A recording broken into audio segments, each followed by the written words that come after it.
Okay, welcome, ladies and gentlemen, to the last day of FIWARE Smart Fest. We're at the FIWARE Accelerator Day program, organized to provide startups and SMEs funding networking opportunities from the FIWARE Investor Accelerator partners. I hope today will be a fruitful session for all of you. I will be the moderator for today. I'm Stephanie from Singapore. I'm the CEO and founder of CompassList. Next. I'll give you a brief introduction of the agenda today. We'll have a row of speakers lined up for today. Startup pitches from the accelerators. And throughout the session, if you have any questions, you can post them to the Q&A, to the chats. The FIWARE organizers will be able to address them, and as well as the speakers. And if you have any further questions that are not addressed, feel free to leave them here as well. The organizers will compile the questions and possibly address at the end of today's session, as well as over email. Just a little reminder that we will need to make a little break. We need to log out of this room and log back into the i4Trust session after the last presentation. And without further ado, I'll just give you a short introduction about CompassList. And we aspire to be the local guide to the world's most innovative startup. Headquartered in Singapore, CompassList is a startup research database and media platform, providing startup intelligence with valuable leads and insights. Through our database, insight articles, and research reports, readers also gain a big picture of each ecosystem, its local market, business environment, society, and culture. Our mission is, as a content provider, we believe information and knowledge is a powerful tool that helps to break the geographical, language, and cultural barriers and that hinders development partnership. We seek to boost innovation, funding, collaboration opportunities for technology startups and entrepreneurs across the world. The coronavirus pandemic has exposed considerable vulnerabilities in both the human world and our planet.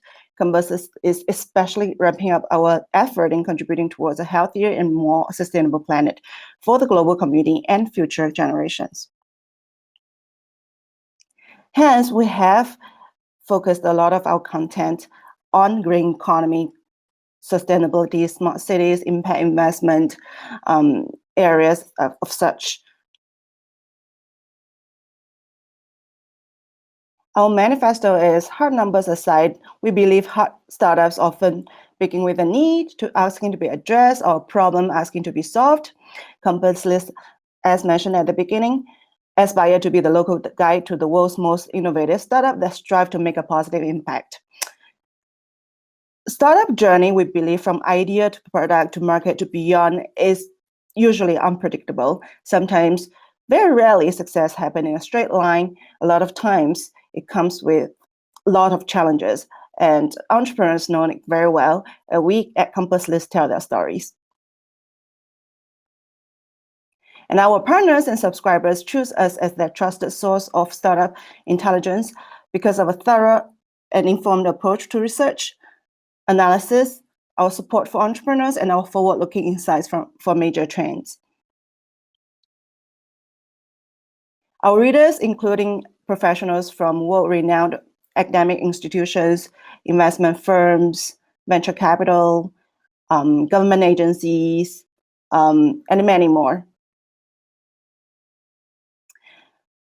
Some examples of our latest partners include Singapore Week of Innovation Technology, in short, SWITCH, organized by the Enterprise Singapore with a statutory board under the Ministry of Trade and Industry, is a leading platform to bring together global thought leaders in technology innovation and enterprise ecosystems across 5 key sectors: fintech, healthcare, and biomedical science, smart cities and urban solutions, trade and connectivity, as well as blockchain, AI, and 5G.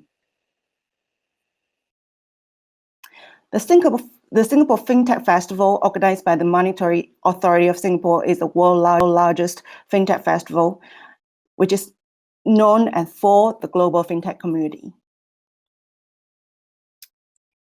High Pitch 2020 National Pitching Competition is Indonesia's nationwide startup competition. It is organized by the Ministry of Tourism and Creative Economy of the Republic of Indonesia in collaboration with other investors. Last but not least, FIWARE Foundation. We're very proud to be its long-term partner, as well as for this event. We support our valued readers and partners to share their ideas, inspirations, voices, and initiatives, such as programs, conferences, and webinars via our website, newsletters, and social media channels. So if you're keen, sign up for our newsletter to get the latest noteworthy news, analysis, and news trends. It goes out every first and third Wednesday. And follow us on social media to join the latest conversation. For example, the Future Food Asia conference is happening this week. We're doing live tweeting for the conference, and it's not on our main website. So follow our social media channels to stay. And you may also go to our main website to subscribe and to our premium content, and contact us for any inquiries such as subscription, interview opportunities, media coverage, advertisement opportunities, and sponsored content, or if you have any other partnership proposals. So with that, I want to thank you for the introduction, for tuning in for the introduction. And without further ado, let's start today's session. And we will have our first speaker of today. Okay, thank you for inviting us to this FIWARE Smart Fest. I'm Gorka García from Purple Blob, and I'm with my colleague Adrián Delgado. Good afternoon, everyone. So first of all, thank you very much for having us today. As my colleague said, we are Purple Blob. We come from Bilbao, north of Spain, and today we are going to talk to you about SARA, which is the IoT platform we developed thanks to the FIWARE. And without further ado, okay. So first of all, let me start talking about how we started 4 years ago almost. We are an IoT specialized engineering, and we normally help other businesses in their digitalization processes. For this, we offer services of technical consultancy, as well as development of both hardware and software solutions and high complexity platforms. As a result of this work, we started detecting some use cases that we thought that could fit very well on the market, like Monetize, which is a mobility IoT solution, and SARA and Barrett, which are IoT platforms that we will talk about today. So with SARA, our main goal was to achieve an IoT platform that we could fit in many use cases. For this, we had to tackle several problems or obstacles. First of all, we needed a system that could fit multiple architecture needs. I'm talking about, for example, containers or running in both on-premises and on cloud. We also needed to integrate any kind of custom-made and third-party hardware and software, any kind of device or web service. We needed it to be completely independent from the communication technologies used. And last but not least, we needed a lot of flexibility to tailor this solution to the information needs of our end users. And in order to achieve this with the maximum quality, we used FIWARE. Okay, getting into a technical overview of what is SARA. SARA is an IoT platform, as my colleague said, based on both the FIWARE architecture and the UNA, which is a standard for smart cities here in Spain. We started developing different blocks of software following these architectures from the acquisition and interconnection layer, where we take the data into the platform and the platform talks with the different devices and systems we integrate with. The knowledge layer, where the business intelligence and machine learning algorithms take place, where also finding the information in the different databases we have. The interoperability layer to take along issues with other software, and the services layer, where we visualize the data or work with it. This whole architecture is supported by the support layer, where we implement all the security and management functionalities of the platform. To get into it, we started developing the different components in Kubernetes. Kubernetes is a technology that allows us to think about every functionality or SARA has as a block. So here is where FIWARE let us be multifunctional in the developing of the different platforms we have created for the different environments. First of all, we have the industry field. In the industry field, we have a huge need of a multi-source data acquisition, where we started implementing different protocols as Modbus, SMEs, REST APIs, or OPC UA. We also needed to have a predictive maintenance for the clients, where they store the data, make a prediction about it, and send, for example, a technical person to solve the issues that will happen. Finally, we started getting into custom-made artificial intelligence models for each industry use case.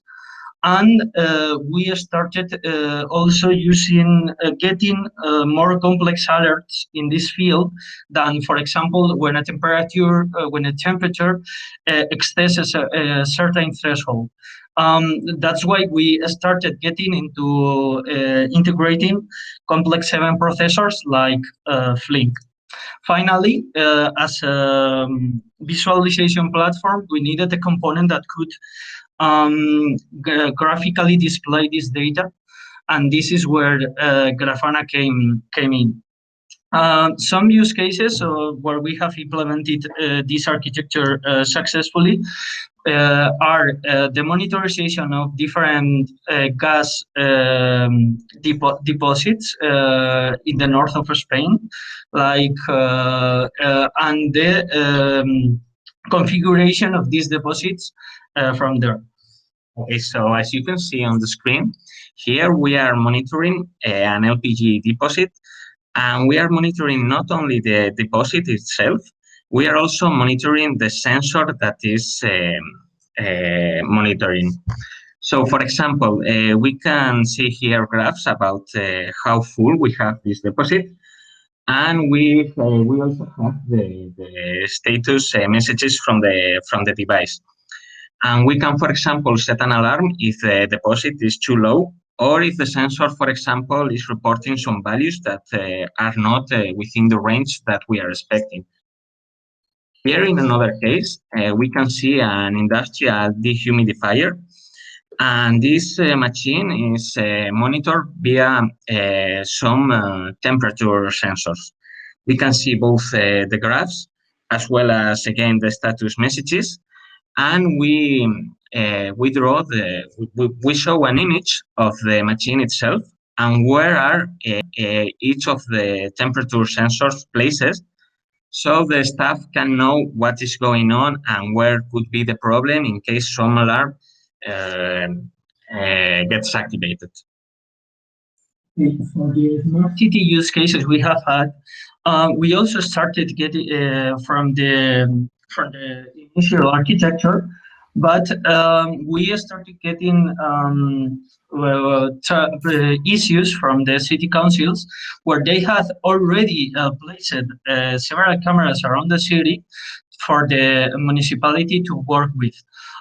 This is where we started getting different images from the cameras and working on them via the current open source module to check whether a parking spot was taken or anyone was getting or how many people were passing via some street.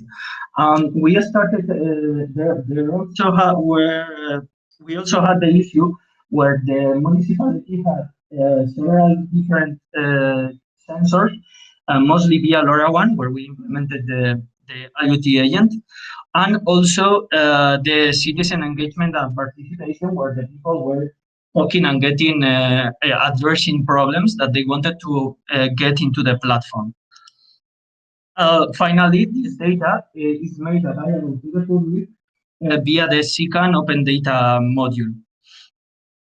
Okay, so just some examples of the smart city case. Here we can see some indoor ambience sensors located in a city hall, and we are checking for the CO2 levels.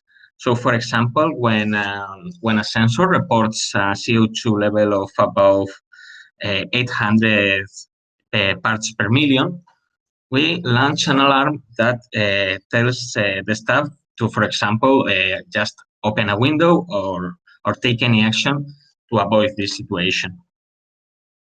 Finally, we have the smart destination use case where we accomplish the integration of the platform with the tourism. And this is a completely different approach where we start getting data from social media feed to get how much people is talking about a certain region and what are they talking about. So the council can make their marketing campaigns according to what the people expect from the place. We also integrate the regional tourist agents like hotels or local guides by digitalizing them with a tool so they can provide their services and we get the data from how many people get these services into the platform. Finally, this allows the council to get a rich overview of how the people sees the region itself and measure with the sensors how this tourism impacts in the area, like where, as Adrián said, we can also get into the platform CO2 sensors or mobility or crowd controlling sensors to check whether a natural space is overcrowded and the council needs to get marketing campaigns to promote other places other than that. So the tourism doesn't destroy the natural field. So just to see some examples, here we see all the aggregated data of all the social media of a certain territory in Spain. And what we do with this data is first we get it from Twitter, from Facebook, from YouTube. And then we perform some analytics like sentiment analytics or the reach that each interaction has had along the social network itself. We perform some algorithms in order to get some numbers like how good was this tweet, for example, or how rich it went. And as my colleague Gorka said, we can cross this data with, for example, if let's say that there is a place that has a really, really good reviews, but we don't see many people from for example, a camera feed. So we can analyze further what is going on, why this place is so popular. However, this doesn't convert into real tourism. And here we have another very interesting case in which we track the sponsorships that the city hall is paying, and we can see, for example, let's see that you get an influencer that is making some tweets to promote a certain event, but maybe he makes 50 tweets, and none of them has any quality. We check both the sentiment of the replies, we check how many people is viewing, for example, a YouTube video, and with that, we just generate a punctuation system in which you can compare how successful these sponsorships are being into the smart destination.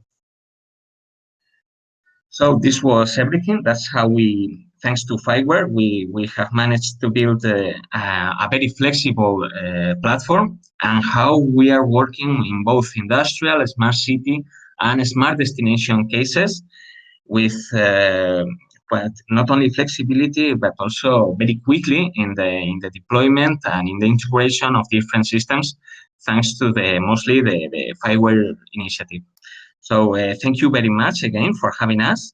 You can place any question in the Q&A. And if you have any further questions, you can contact us in the emails that you are seeing on screen. Thank you. Thank you. Thank you, Gorka, and thank you, Andrew, for sharing your experience from the FIWARE impact story.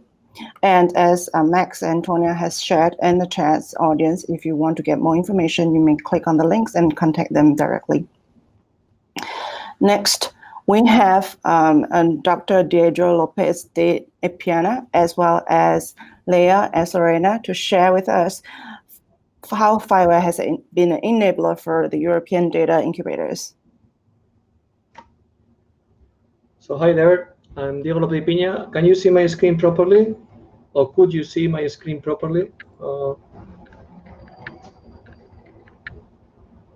Could you please confirm that you can see my screen? Yes, Diego. Okay. Okay, sorry. Okay, so hi everybody. I am Diego López-de-Ipiña, coordinator of the European project EDI, European Data Incubator. And I'm gonna show you a bit what we've done in the last 3.5 years. This project started back in January 2018 and is going to finish at the end of this month. The European Commission gave us 5 million euros to sponsor data-driven solutions incubated by a wide range of companies across Europe. And basically there have been five core partners, the ones you see on the screen: University of Deusto, the one I represent; Zabala Innovation and Consulting, my colleague Leyre Ansorena will be talking next; F-Success, Adventure, and Engineering have been the organizations that have been running this incubator for 3.5 years. And here on the right-hand side, you can see the names of some of the data providers that joined the consortium initially, or that later on joined also the incubator to offer data sets, industrial data sets, and challenges that companies across Europe could innovate around. So the spirit of EDI is about, the aim of EDI is about incubating SMEs and startups which are interested on applying big data open source tools to sort out major technological challenges with data from a variety of sectors. So this is the sentence that fully summarizes what this project is about. These charts here try to further clarify what this project is about. As you can see, this incubator, divided in 3 phases, as they are depicted here, tries to bring together data providers and startups. Data providers, they have a lot of very interesting data. They have many challenges they would like to address by processing that data, but sometimes they lack the time, they lack the knowledge to process such data. So this is the reason why we go out there and launch open calls to recruit startups that receive some mentoring from our side, some coaching, some training, and they manage through the incubator to get placed to marketable solutions that return sometimes back to the data providers. And I say sometimes because in the spirit of this incubator, data providers are the owners of the data, and they continue being the owners of the data, and startups, SMEs, solution providers are obviously the single owners of their solution. So the idea is that these two worlds find collaborations, sign agreements to carry on this collaboration, where some of them, they have very interesting data that fits very useful and revenue generating algorithms and solutions. So in the program, as I said, we basically run a selective incubation process. It all starts by launching some open calls. Applicants have at their disposal a set of data samples and a set of challenges. Based on the proposals are based both on those data sets and on the challenges. We launch an evaluation process, and from it, we select a range of companies. Per incubation round, we have actually gone through 3 rounds in EDI. We select between 30 and 40 companies that start the so-called explore stage, where they have to define a fully fledged, create a specification for a data-driven product, give place to a mock-up. Then, based on that, there is an event where they defend such mock-up and the business model associated to it, and about 1/3 of those companies remain in the incubator. And this more selective group is offered some coaching, some training, some mentoring, so that we can help them give place to mature, fully working, fully marketable MVPs. And again, we run another event where we select still who are the top companies, the last remaining third of those companies that we want to help and coach to try to seek investors, to try to find a gap in the market.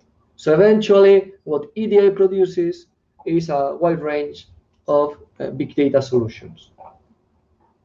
So, as a matter of fact, the important work that EDI has performed is trying to address real-life big data challenges for this wide range of corporates that you see on the screen, their logos. These corporates have been providing data in different very important sectors like energy and environment, gaming, retail, transport and logistics, smart cities, agri-food, health, and so on and so forth.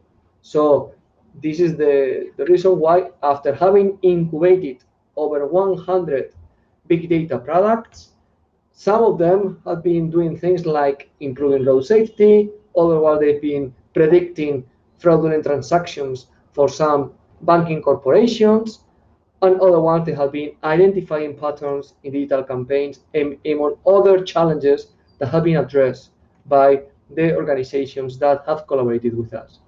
So here you can see what have been the key innovations of this project. So first of all, this funnel incubation process that we believe has worked pretty well. We managed to embark 30 data providers to collaborate with 102 companies across Europe, and we gave place out of those 102 experiments to 52 finished MVPs with their corresponding fully fledged business plans.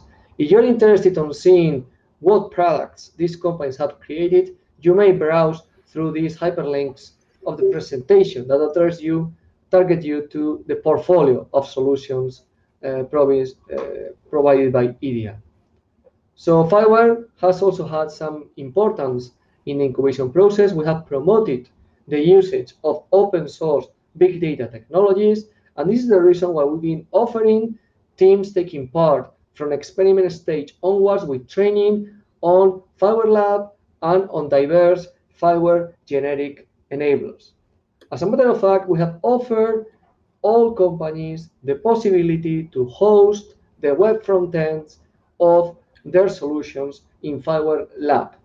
And we have also created a connector that enables us to talk to other FIWARE enablers.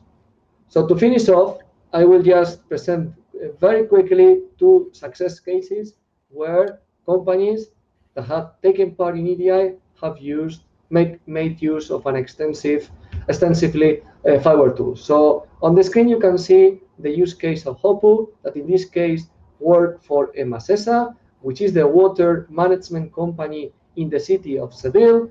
And the challenge they had is to create a more fair billing system for this organization.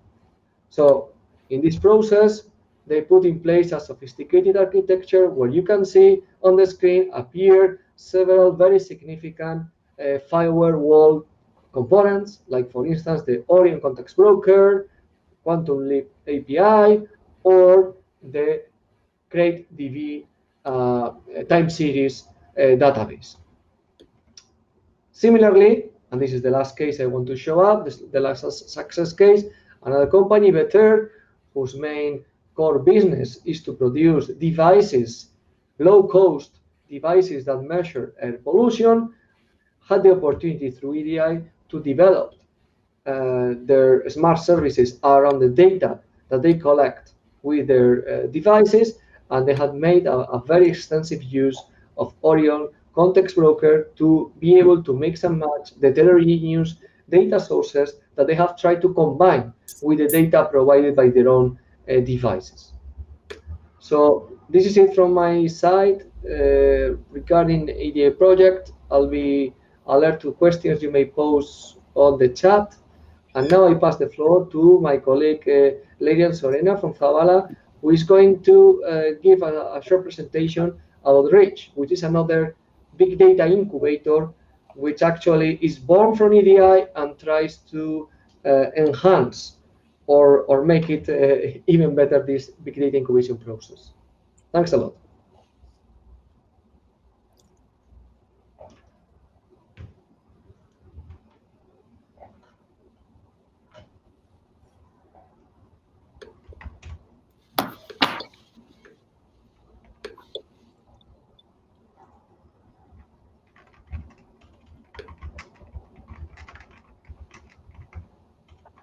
Okay, can you see my screen? Yes, we can. Okay, perfect. Thank you, Diego. So hello, everyone, and thanks for your presentations. My name is Leyre Ansorena. I work in Zabala Innovation, partner in the REACH project. And as the open call manager of the project, I'm going to present the Accelerator program. As Diego said, REACH is a second generation big data incubator building on the successful efforts of EDI to accelerate data-driven innovation between startups, SMEs, and large corporations in all Europe. Through an 11 innovation incubation program, REACH facilitates cross-sector data-driven experimentation through the development of trust and secure innovation solutions based on data provided by large corporations. But what is the concept behind REACH? As I was saying, startups and large corporations work together, while large corporations have a data challenge solved by these companies. The companies grow their business while solving the challenge. So REACH is a multi-stakeholder ecosystem of factors in data value chains with data providers, startups, digital innovation hubs, investors, and so on. And the aim of the project is to select, incubate, and coach more than 100 data-driven startups through 3 open calls rounds, going from 2020 to 2023, and distributing more than 3.5 million euros to these companies. The program is divided in 4 different phases: the explore with idea validation, the experiment phase with product realization, evolve with the market launch and the investment, and expose with private funds raising. This last phase is new in the project, and it's dedicated to companies' exposure for acquisition of private investment capital. So it will give REACH startups the opportunity to meet business angels, corporate investors, and venture capitals. Companies entering the program will progress following a funnel approach where the best teams will reach a high technology maturity level for their solution, but also a high market and investment readiness level, allowing them entering the market right after the incubation process. Within incubation, we have 9 large corporations acting as data providers of the program and covering more than 8 different sectors such as digital marketing, finance, media, and so on. And where we are, at this moment, the first open call round is under implementation and the companies are in the experiment phase, the second phase. And companies enter the experiment phase getting the opportunity to produce a minimum valuable product, developing a winning business plan, and attending a variety of training and mentorship sessions. So what is interesting now, if you want to solve a challenge as a startup, you have the opportunity to apply to the second open call that will open around December 2021. And if you are interested in being a new data provider of the project and define new challenges, you can express your interest before the 15th of August. So that's all. If you I hope it was interesting. And if you have any question, you can contact me in the email you can see on the screen. Thanks a lot, and thanks for the opportunity.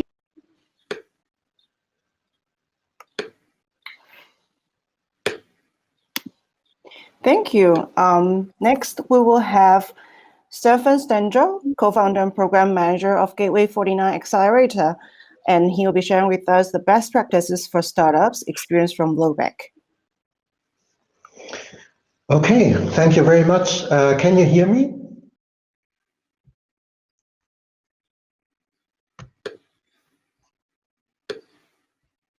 Yes, we can.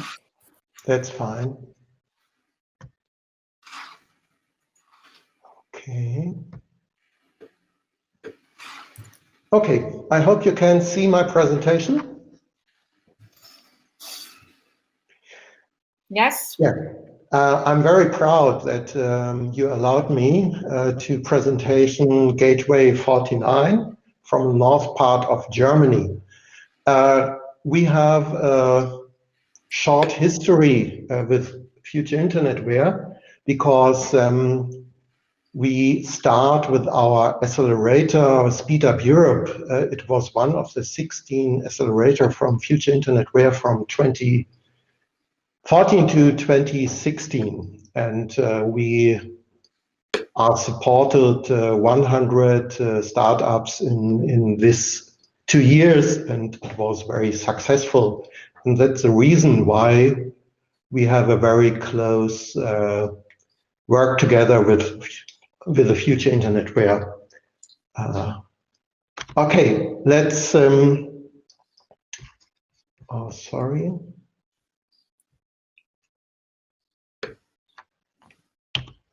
Yeah, Gateway 49, why the name Gateway 49? You know, the international telephone number for Germany is 49. That's the reason why we called it 49. We are the international gateway to the German market, to the German startup market. That's the reason why we take this name. Yeah, we are located in the Hanseatic city of Lübeck. I think many people from you knows that. It's a very beautiful town. It's famous for trade, for trust, and for technology. And I think many of you knows that for marzipan. I invite you to our beautiful city. When you come to Lübeck, please connect me. Yeah, we have a 9-month program to support our startups with a mentorship and a very strong training program. Every team gets 30,000 euro funding, and it's without giving shares from this team to us or to Gateway. We have an infrastructure, a startup hub. I'm staying here in the hub now. You can have a little bit feeling about that. And we are enable a prototyping support in our Fab Lab. It's nearby here in this building. We have a very strong network to companies to collaborate with the University of Lübeck, for example, with companies and other startups, for example. Yes, we have a 9-month program. We start with the MVP for the first 3 months. And in the second 3 months, we want to see the market fit for our startups. And after the third phase, our teams will be ready to go to the market to earn money, for example, and to have the next funding. Yeah, that's some examples for our strong network.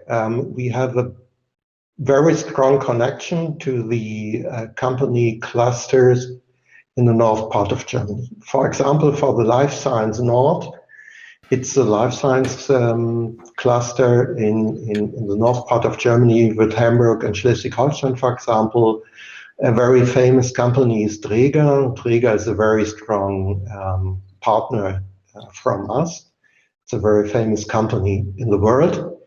And but we have many other partners. For example, Food Regio, the food companies here in the region.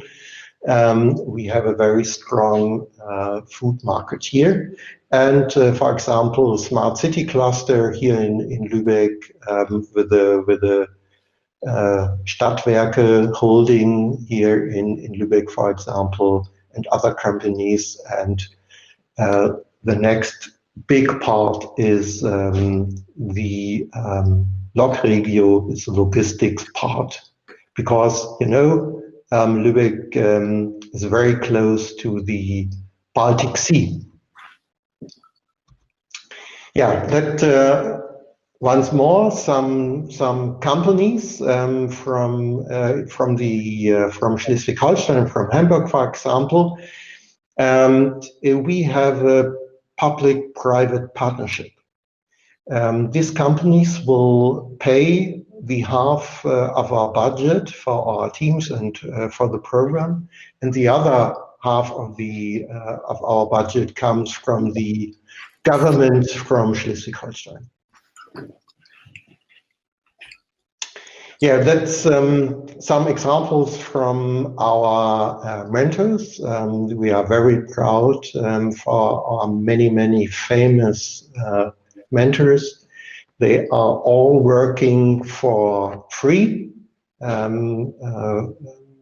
with our startups, and it is a very strong and beautiful work with these mentors and our startups. Yeah, who can apply? Startups, very early stage startups, for example, in the fields, logistics, smart city, food, and for example, medical, life science. But we take solo entrepreneurs to the program too, and then we are looking for a co-founder team, for example. We have very good examples about this work in the last batches. And when you have a talent and no startup, then we make a matchmaking, a connection to our startups and to find the right startup for your talent, for example. Yeah, that's some examples for applications by our clusters. We are now in the third batch. I show you some about our teams in the next slides, and you can see we have nearly the same parts of the 4 domains. Yeah, that's our teams from the first batch. For the second batch and for the third batch, we start around 1 year ago in April 2020 with 6 teams, and in this batch we have many digital companies, startups in our program. And then in the second batch, at the September of 2020, we have the second 6-company batch. And now in the beginning of this year, in the March of 21, we start with 12 startups for the whole year. And in the third batch, we have,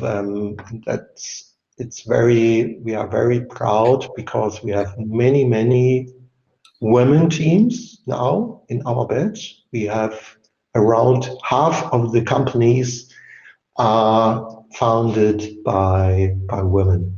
And that will be very good. And we have many companies with products, not so much with only digital business cases. Many of them, they have products. Yes, and I told you the name of Gateway 49. It's because we want to invite international teams from the world, from Europe to Germany. And that's an example. We have in the second batch 2 international teams, one from Sweden, plastic free, and a second one from Marine Digital from Latvia. Yeah, we want to start here in our hub to work together with our teams. You know, we have a bad time for the last 1.5 years here in the world, and that was our challenge. We start with physical events in the January and February 2020, and then, you know, we had the first lockdown in the world, and we must switch very in a short time to a digital accelerator. It was a hard work, but yeah, it was successful. And but now you can see here some impressions from our hub, and now we are very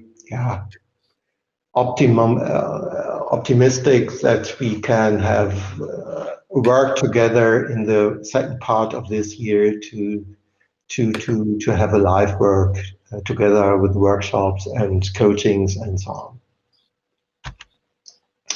Yeah, that's the success for the first and the second batch. Our teams created around 24-25 jobs in the program, during the program, and they get over 2 million euro funding.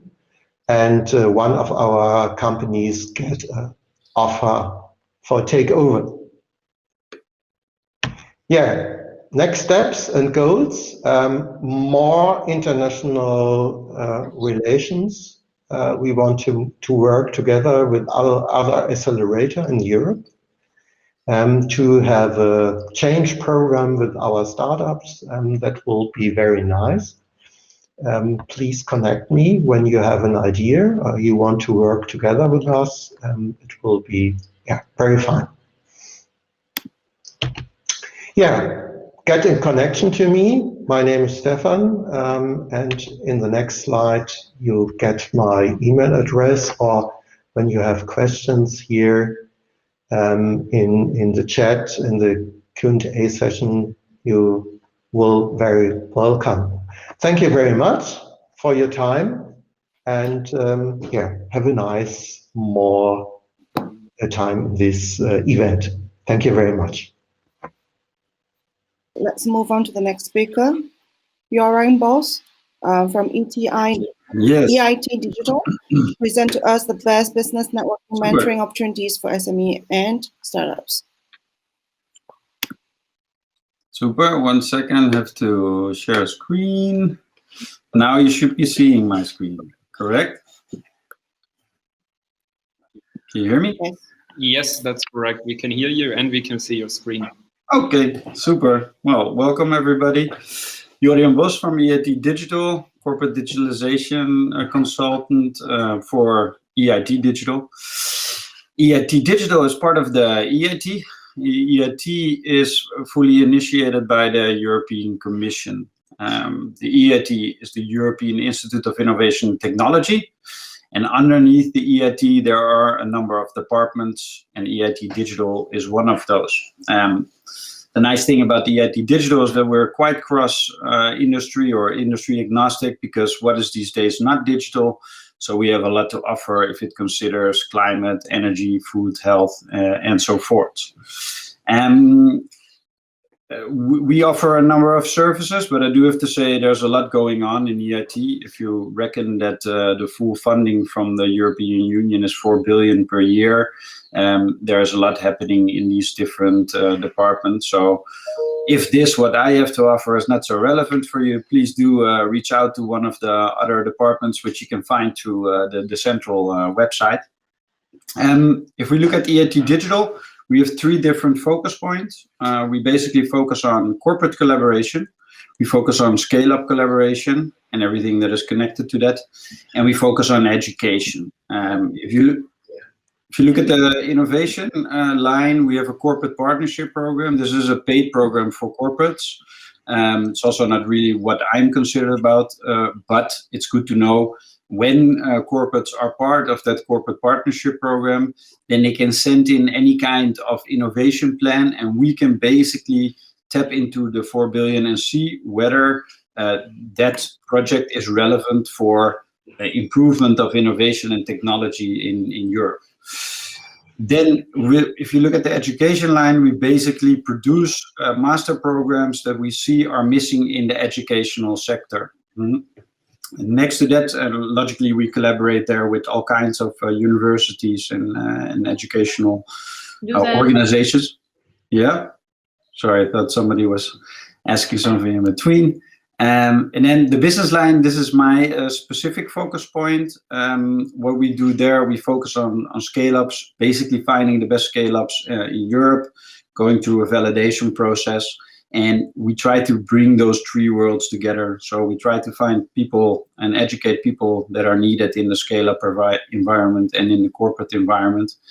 And we do the same thing with the scale-ups. We find the scale-ups and we integrate them in corporate environments. And if I say corporate, I mean any kind of organization, governmental, non-governmental, profit, non-profit, and so forth.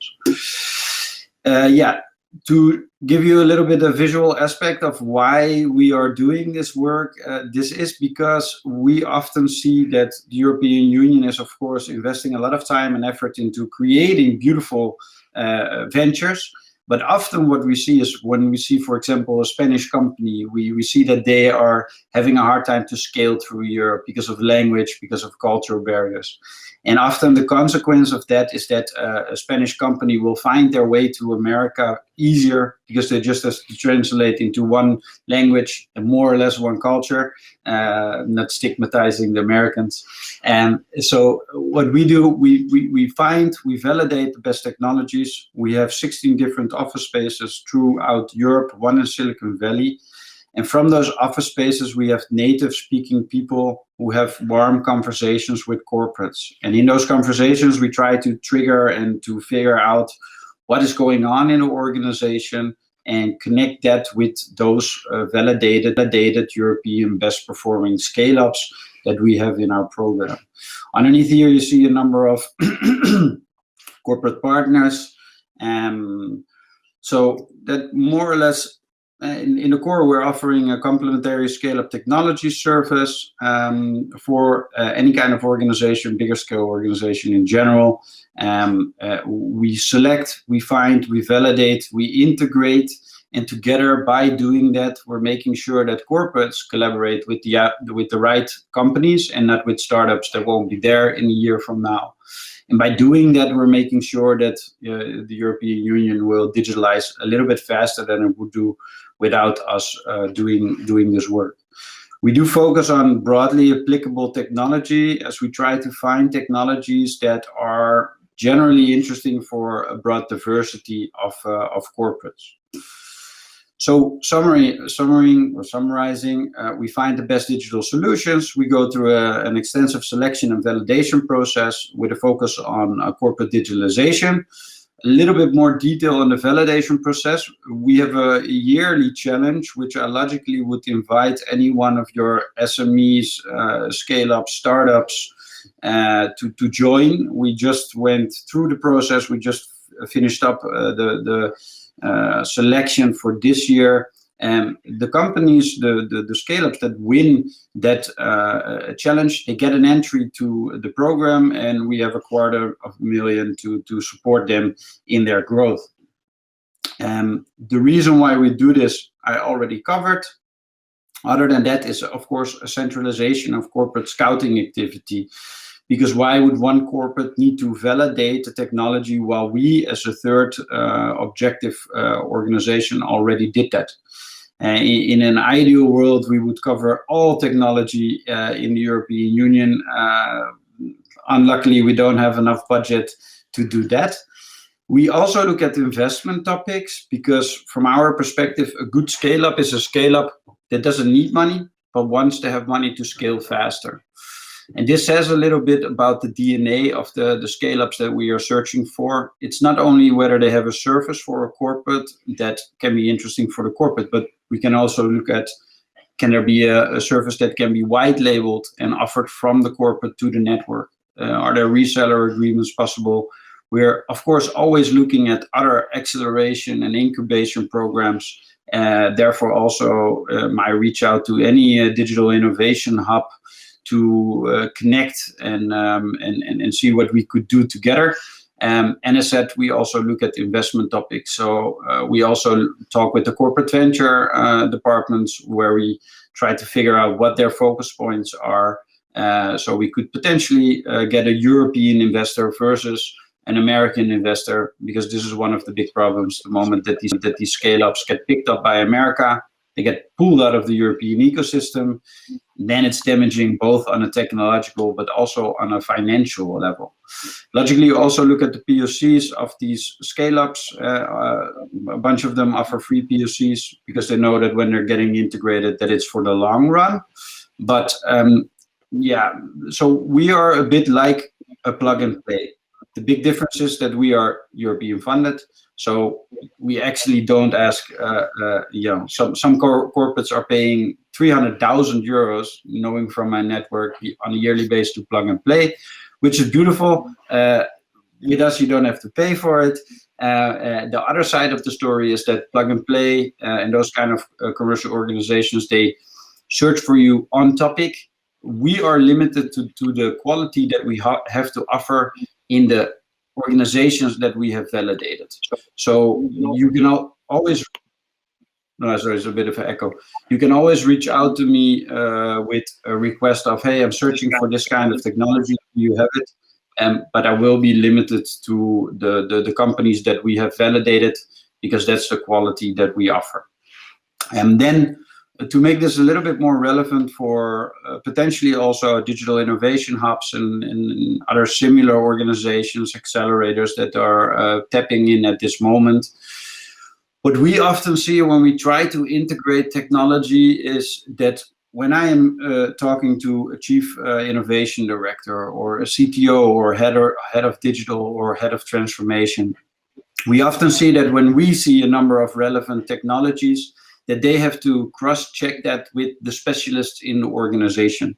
And what happens then is that pitch decks are being sent internally and people actually don't really respond to that because they are asking for time of people that are doing the work and basically don't want to innovate the way that they are doing the work.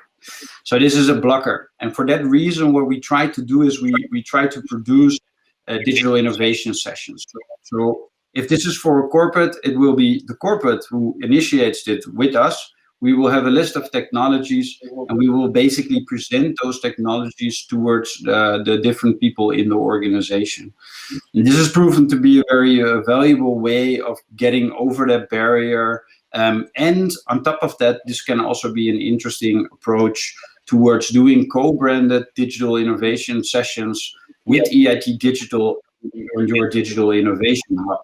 And this is also something that we are planning to do with FIWARE. If you look at what FIWARE has to offer and the kind of organizations that we have in our portfolio, Our main topic is scale-ups, meaning 500, in our definition of a scale-up is 500,000 minimum revenue to roughly 20 million. Scalable business-to-business SaaS solution with or without integrated hardware. Logically, there's a lot of organizations in our portfolio that can benefit from what FIWARE has to offer. So we will go through a process to figure out which of those organizations in our portfolio can benefit from and offer value to the FIWARE network. And actually, Innoloft, it will be Sven Peach from Innoloft will speak in not directly after me, but after that.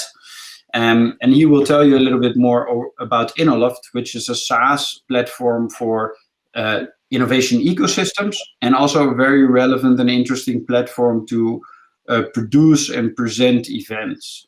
This is also what we are planning to do with FIWARE, collect the companies that are interesting that can be integrated, and then basically to produce a number of innovation-focused, industry niche-focused events, in which a number of those proven European best-performing scale-ups will present. And then logically, FIWARE would add to that to explain where the connection and the extra abilities, connectivity with the platform will exist. As said, Sven Peach will discuss and explain a little bit more about Innoloft in a bit. Other than that, yeah, I cannot stretch many times enough. This is a co-branded approach that we will do with FIWARE. You don't see the FIWARE. This is just an example of a number of sessions that I'm running right now. But I would love to discuss with any of the digital innovation hubs or corporates for that matter, or any kind of organization who would want to have an easy way to communicate relevant technology to their networks, basically offering a service to their networks by teaming up with me, organizing a number of those events. Will cost you very, very little time. The majority of the activities and planning will be on my side. You will only have to forward an invite to your network. Yeah, feel free to reach out to me. I will put my LinkedIn in the chat in a bit. Yeah, I look forward to connect with any of you. Hope this was relevant to you, and look forward to the next speaker. Thank you. Is Paolo ready to continue? Okay. Okay, I apologize for the problem earlier. Let's try to finish the presentation. Can you hear me? Yes. Okay.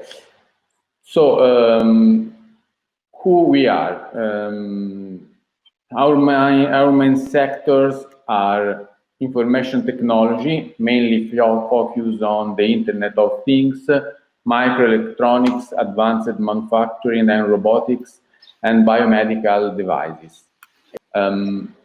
In our project, we have we can have the support of a big network of universities, industries, research centers, and startups and innovative SMEs, and from time to time, based on the activity to be carried out, the characteristics and needs of the company to be supported, we involve directly or through calls the partners who have the best skills to develop a project. We have decided to focus on SMEs for the development of open innovation activities, in particular on the medium-sized segment. Firstly, because they are the backbone of the production system, especially in Tuscany, and then because they are often at the top of a production chain on which open innovation projects can fall in cascade, providing a further boost to the diffusion of the process. There are many opportunities for an SME to undertake an open innovation path. First of all, the development of an effective and lasting open innovation strategy designed on the characteristics and goals of the company. The creation or strengthening of relations with the innovation ecosystem, such as research systems and innovative companies, which are the engine of the innovation, but which often need coordination in the relationship with the other companies, especially in the very early stage or when it is necessary to integrate several subjects into a single project. Also very important is the development of a truly challenging innovation project, able to open new perspectives for the customers, but sometimes also for the innovative startups. And last but not least, innovation is also a business card in the global market. Therefore, it's a good thing to support the company also in the storytelling of its own path in order to strengthen the positioning of the brand. The main outcomes of an open innovation strategy conducted at the regional level are four: the acceleration of the digital transformation processes of traditional companies, the creation of new markets for startups, the creation of a mix of skill between manufacturing, management, and innovation that can pave the way for new business, the promotion of corporate venture and therefore growth processes, both for startups and for companies in traditional sectors. Our value proposition may be represented as a toolbox containing three main instrument tools: contamination experience, technological scouting, call for ideas. Let's see them in a little more detail. Contamination experience are programs of meetings, workshops, experiences with the innovation ecosystem on digital and sustainability issues, aimed at technology transfer and targeting the key profiles of the companies. The teachers have different professional profiles: professors, researchers, entrepreneurs, start-uppers, in order to treat the topics from different points of view. The interaction model is very smart. Each workshop is structured in moments of presentation on theory, practice, application models, and use cases, mixed with moments of discussion with the participants and analysis of the business needs. The courses are usually aimed at individual companies for which they are tailor-made according to their level of digital maturity, the characteristics, and the strategic objectives in the short and medium term.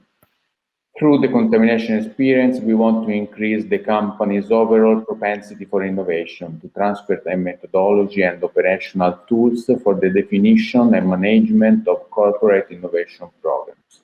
We also want to present the state of the art of the technologies and highlighting the development hypotheses within the company. The calls for ideas are a widely tested open innovation tool to develop a solution when we well understand the problem, but not the path to solve it and the partners to activate. It's a good way to address challenging problems, as it tries to make all components of the innovation ecosystem apply to the proposed topic. In this case, it's necessary to pay close attention to the preliminary analysis phase, precisely defining the objectives and the results to be obtained. Another fundamental thing is to give the call the widest visibility, in order to have a wide and varied audience able to respond to the challenge. For example, we activate the entire network of partners at the national level in order to involve incubators, accelerators, association of startup and innovative SMEs, research centers. We do a preliminary examination and selection of the proposals, and then we support the customer in the assessment phase of the most interesting ones, up to choice of the winners, which obviously is up to the customer. Our support usually extends to the next startup phase of the development project, where very often it's required to integrate the solution proposed by different teams. The technological scouting activity is similar to the previous case, but now we know the problem and also who can solve it. In these cases, we usually activate the research and screening of the offered solution and or R&D projects within the Polo network. As in the previous case, we support the client in all phases of assessment and in-depth analysis of the proposal resulting from the scouting activity, as well as in the subsequent phase of technical commercial study of the selected solution to start the project. Paolo, sorry, can I ask you to go faster, please? Yes. Thank you. But you can show the slide that I send you as a backbone. You don't see the slide. I think everyone can see the slides except of you, Paolo. I'm sharing the slides since the beginning of your presentation. Okay, thank you. The successful case ranges sectors from large distribution to automotive, adhesive tape industry, and tanneries. Another example of open innovation is MakeX.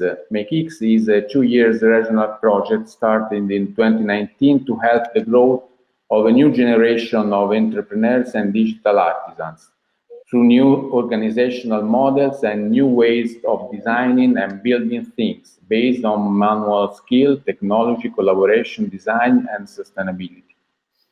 As part of the project, at Polo Navacchio was created a hub which acts as a reference point for the regional government, equipped with 3D printing, screen printing, laser and hot wire cutting, 3D scanner, and an education lab for training courses. The project has 2 main objectives: to build a network of places where people can learn, experiment, and develop their knowledge, ideas, and objects.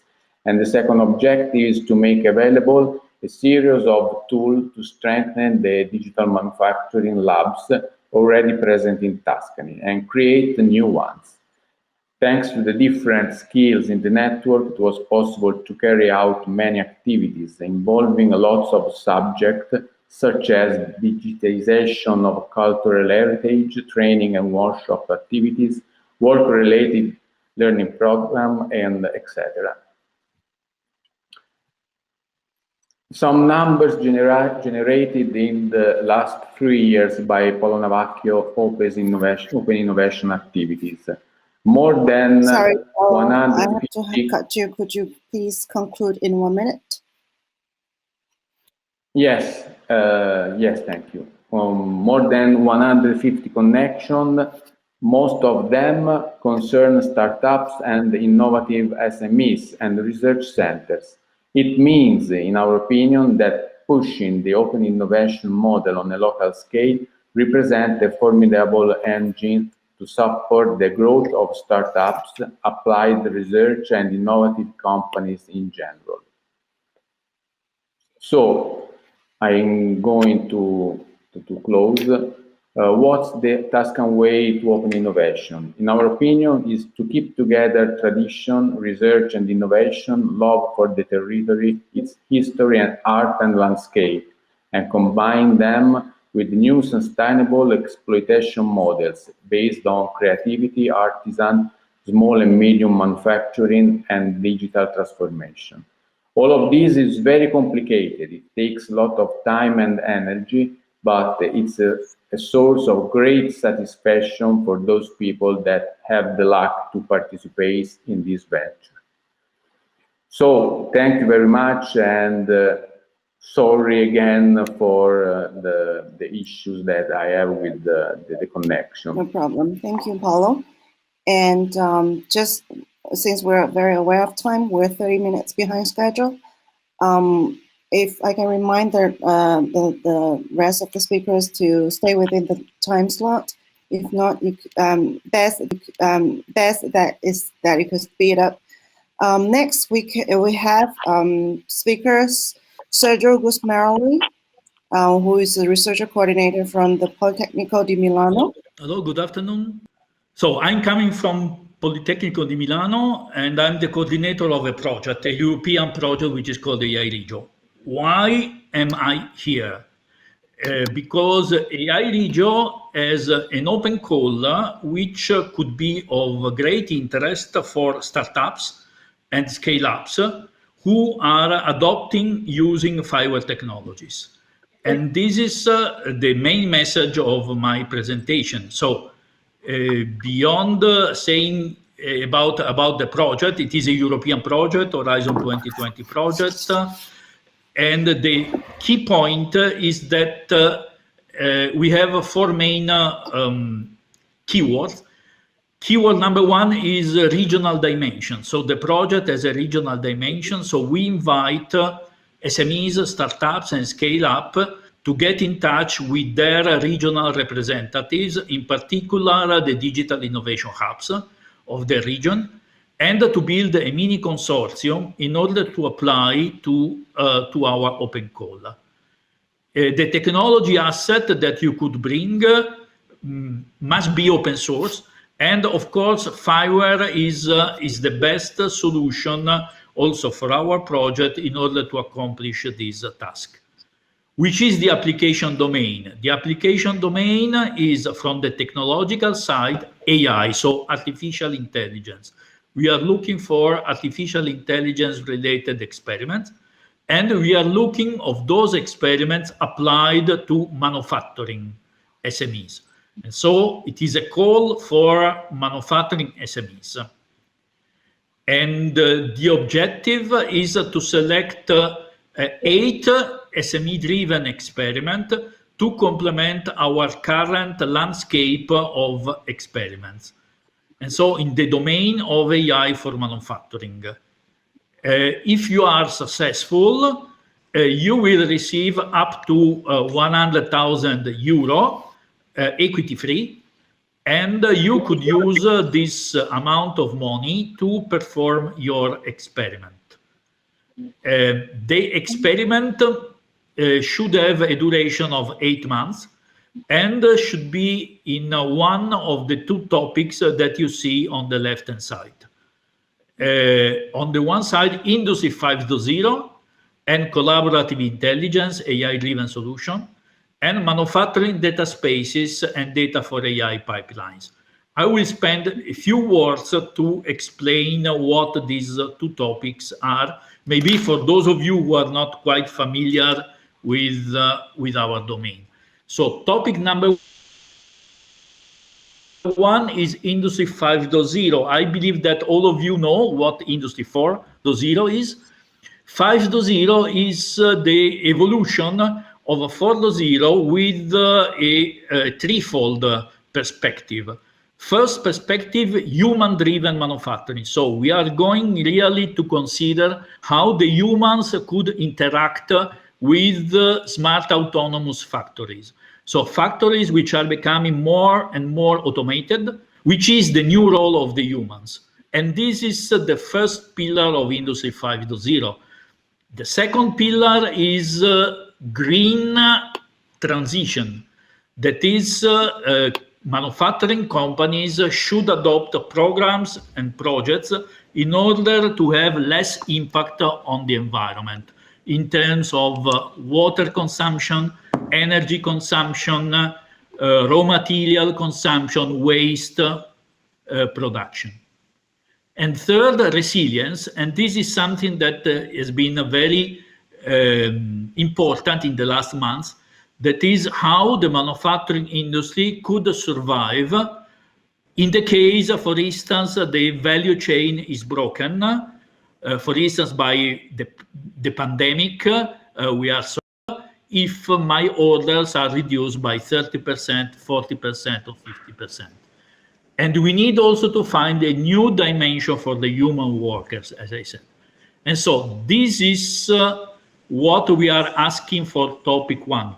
That is, in this case, FIWARE-based solutions which will help the human-machine, human-robot collaboration in the perspective of Industry 5.0. The second topic is about manufacturing data spaces and data for AI pipelines, which means that you could use FIWARE technology in order to collect heterogeneous data sources coming from industrial IoT, but also coming from data at rest, fuse them, merge them in a FIWARE-enabled data space, and then develop, for instance, digital twins on top of it in order to allow advanced applications like factory optimization, predictive maintenance, waste management, and environmental impact control. So this second topic is using FIWARE as a data space for manufacturing, as we have heard 2 days ago during the Mission Support Committee of FIWARE for Industry, and to exploit this capability of FIWARE to collect data in order to develop digital twins. These are the dates, the calendar. So the call has been just opened. It will close end of September. So you have some months of time in order to prepare your application. All the details are in our website, and I put the website in the chat if you wish to have a look at it. The mini consortium. So we are looking for mini consortia. So we are not looking for individual applications. So who can apply? One manufacturing SME as the leader of the consortium, a digital innovation hub in the region of the manufacturing SME, and an ICT solution provider or startup SME scale up, as you said, for instance, using FIWARE technologies. And so this is the ideal mini consortium. So the mini consortium of these 3 entities should share the 100,000 budget in order to perform an experimentation in 8 months. And as I said, if you want to have more details, you could go to the AI Regio project website, and I copied it in the chat, or you can directly address me. I also copied in the chat my references. And thank you very much for your attention. Thank you very much. Try to turn on my camera so that you can see my face. Thank you for stay within 10 minutes slot. Next, we have Sven Peach, CEO and founder of InnoLoft, who is going to share with us the importance of business platform for companies and startups. Yes, thank you a lot, Stephanie. I try to be extra short that we can come back to the schedule. Welcome, everyone. Nice to meet you here. I want to explain something about our InnoLoft ecosystem. Before we do this, I want to talk to you about the importance of business platforms and the power of ecosystems. If we take a look at this slide here, we see how globally the economic value of new industries has developed. We see, especially in Europe, there is not much value created in comparison to America or China, for example. Why is it? They have working ecosystems with a huge density of money, of actors and so on. We in Europe, we don't, but we have a very decentralized ecosystem. How can we compare it if you look at the B2C sector? If someone wants to sell something in the B2C sector, he just go to a global platform, for example, Amazon, and he can reach almost every customer on the planet. In the B2B sector, this is not possible. There is no global B2B network at the moment. So if someone wants to sell process automation, if someone wants to sell AI coding, white label IoT platforms, and so on. He has no chance to get this information on LinkedIn, no chance to get it on Amazon, partly the chance to Google it. And if it's from the Asian market, then he can go to Alibaba. But on Alibaba, there are, like I said, mostly Asian customers and sellers. What is the issue? The issue is that for all the B2B companies, the cost per lead are extremely high. So if I want to get a lead, if I take all together my costs, I pay around $370, for example, in the IT sector. And this is not a lead that is willing to pay something. You don't know whether they really buy. It's just a lead, no qualified lead. So what we need a digital B2B marketplace. And that's exactly what we want to do. Why do we don't have this one digital B2B marketplace? Because especially in Europe, our B2B networking habits are decentralized. A lot of initiatives, a lot of hubs, innovation hubs, universities, public organizations, they all have their own activities, but it's not connected. If someone does something on the platform in Germany and the other one is something doing on a platform in Austria, they will not know from each other because we operate in data silos. This is our vision, to form this one global ecosystem, bringing all of it together. That doesn't mean that we have one platform that everyone is using. It just means that we are able to connect all the existing platforms in the backend to one system. So that, for example, the challenge that we just heard from Italy, which is very, very interesting, that this challenge can be per click distributed all over Europe, or better, can be distributed globally, and everyone can know that there is a set challenge so that everyone can apply. This is what we do. This is what we developed. So first of all, it's like a B2B marketplace where sellers register to the platform, they can publish offers and products, and then they get introductions by AI matching. Buyers, on the other hand, or innovation managers, for example, now they also register, they browse through offers, they can publish RFPs, they can publish challenges, and then they also get automatically recommendations to the request that they have published. What is now the important point? The important point is that I said that the technology is not just one platform. It's not just innerloft.com. It is also 50 other platforms already who have their own platform, but who are using our operating system to make it possible that data can be shared between the networks. What kind of modules do we have? So next to the offer and request part, we also offer from the modules an event module that digital events can be held on the platform. We have, of course, organizations and member databases, startup databases, investor databases. We have feeds, we can have projects on the platform, there are subgroups and so on. One system to do the digital B2B communication over the system, white labeled to every partner who wants to use it, on the one hand, and secondly also integrated with APIs that also third-party systems can be part of it. Here just an overview. So the biggest partners, the national government of Canada, running platforms. Then there are several state governments from Germany, regional governments, universities that are using our software for research transfer, companies that are using the software for innovation management. And then there are several organizations like the Switzerland Space Agency, for example, innovation hubs, a lot of EDIH candidates who are looking into the system, and also fairs.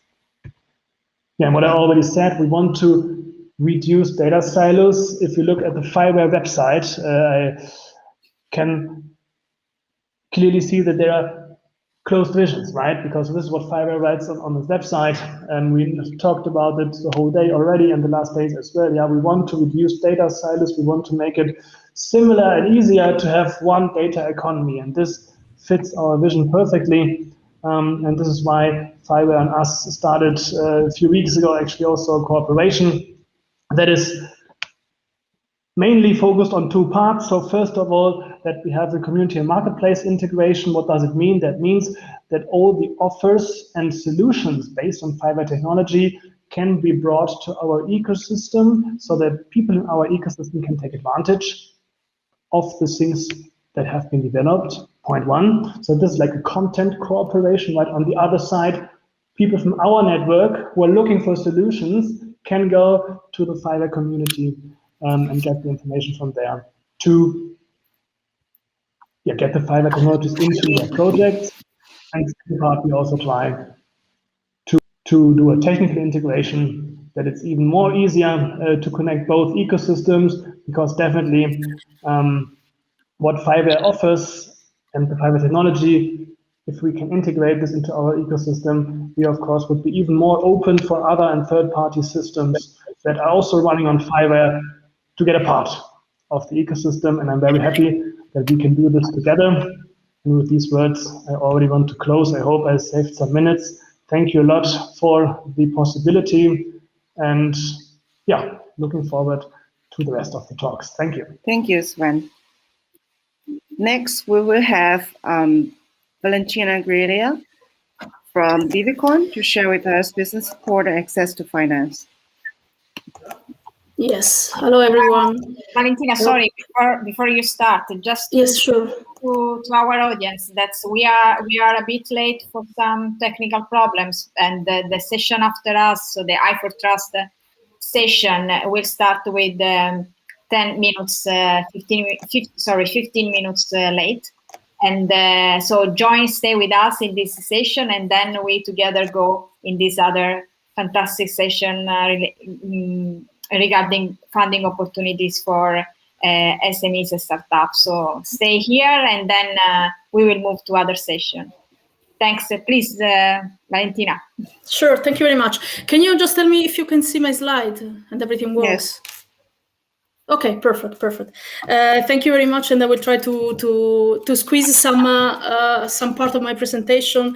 You will get, I hope, the slides. So happy to come back. I have also shared my contact. So my presentation will be a little bit different in a way that we are indeed an accelerator, but we consider ourselves such as a virtual accelerator. We are back or again in Germany. I'm based in Stuttgart, and the company I represent is BWCon, stands for Baden-Württemberg Connected. You have to consider that we are really starting from an association of companies with more than 700 members. So the classic Mittelstand, but also startups. And we focus on different sectors. I will mention some opportunities that are open, of course, also to the FIWARE community, because we are also a global accelerator partner from FIWARE. We have different type of activities. Apart from networking, we have quite a strong skill experience in all the Innovation Academy, meaning methodology, such as design thinking, prototype, and the part that is much more relevant for the discussion of today is the business development. So the part where we focus strongly in trying to help the startups to enter our ecosystem, but also to enter ecosystem at international level, ecosystem that is mainly linked to the financial aspects. We do have already a community of 2,000 ventures, meaning companies, and amongst them, the biggest part it comes from Baden-Württemberg, but we have also quite a good representative from Germany and international level. What is important for you to take away is that the things we work and the way we work with these companies really to help them to improve the value proposition, to fine-tuning to the demand of the financial players, and then to match with them. Financial players for us are mainly members of our community, so corporate. I don't want to mention anyone, but if you rely on the regions where we are from, there are a lot of corporates quite active in different sectors that I mentioned, and we work closely with the venture capital department. And next to this, we work really close also with the public-private investors, so the L-Bank or IT Gründerfonds, KfW Capital, and so on. So if you are looking for a partner that can open you some doors with regards to investors, just let us know. we're also partner of the Investor Horizon Accelerator. On that, we have quite a nice number, because out of 400 companies that we have accelerated, and these numbers are, let's say, just related to let's say last year, I think, yes, end of last year, we were already able to support 33 deals with more than 43 million equity fund raised, only based on private investor, not grant and so on.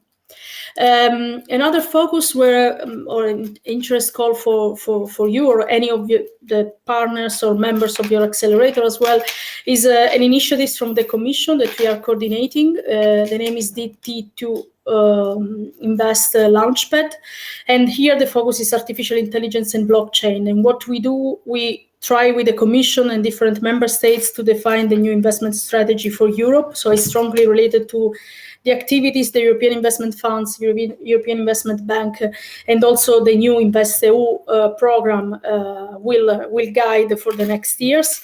And as you can see, we have already work with several venture capitalists active specific in these sectors, and we are going to build a portfolio of companies that are ready to be invested by these venture capitalists. I will take the freedom later on to share this link, and this is a survey that is the entry point for us to welcome the companies for the portfolio that, of course, later on we're going to have an assessment. What else? What I would like to bring on this spot is also a long-term cooperation that we do have with regards to the DataX Data Lab with the University of Berkeley. I will skip this quickly, but for you to know is that regularly we have some type of events that allow us to support startups to improve their business model with regards to artificial intelligence. We had an event like that 1 month ago, and we do this regularly with UC Berkeley, but also with Skydeck. So it's also, let's say, linked to the venture capitalists from the Silicon Valley. Last but not least, if internationalization is also relevant for your company, and any of your company or any of you is linked to smart solutions, autonomous driving, we are also part of initiatives that aims to, apart from offering some acceleration service, but what is most important, to create international missions. And we're going to go to USA, if Corona will allow us, through a mission of few days where we're going to attend the CS fair, but also we're going to have some events with the companies, so B2B matchmaking and also pitching event. If you want to have more information, the call for proposal will be open soon, and we are going to organize also an event doing business in USA the same afternoon. So happy if you have any teams that you would like to be part of this. I think, okay, these are already mentioned. I think the only thing I wanted to mention, but I'm pretty sure we will benefit again from the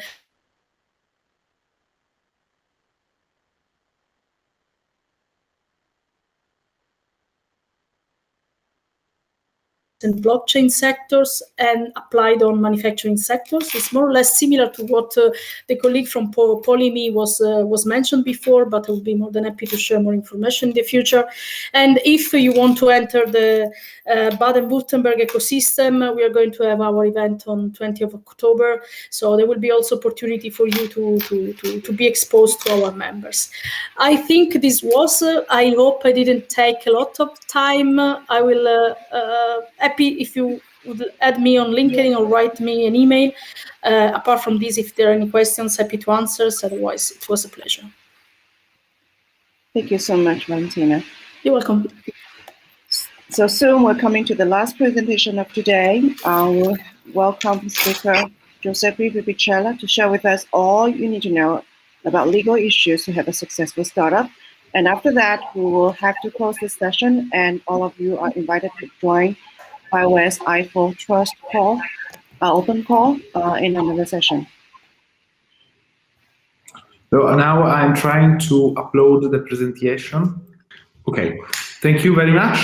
Good morning, everyone. I'm Giuseppe Picella. Nice to meet you all. I'm a legal consultant specialized in business law. I started out my career as a startupper, and today I'm still involved in this field, in this world. I used to invest in my clients' ideas, and I invest in initiative that, together with my very good team, I build and develop from zero. So we could say that I'm a legal consultant, but primarily a startupper, just like most of you that you are now listening at my presentation. It's important to say that the world of law firms professes itself as extremely close to startup just for commercial reasons. It sees them merely as a business opportunity, but in reality couldn't be any more detached, and it's very difficult to find a legal consultant who is able to support the entrepreneur throughout the process of funding and developing his ideas. And this is exactly what I do and what we do with my firm, as opposed to the most law firm as you know them.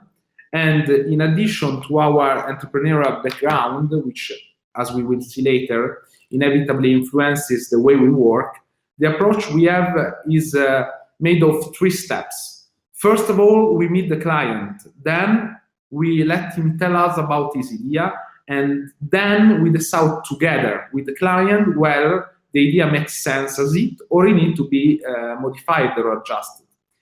It's look very simple, but the client idea is our starting point.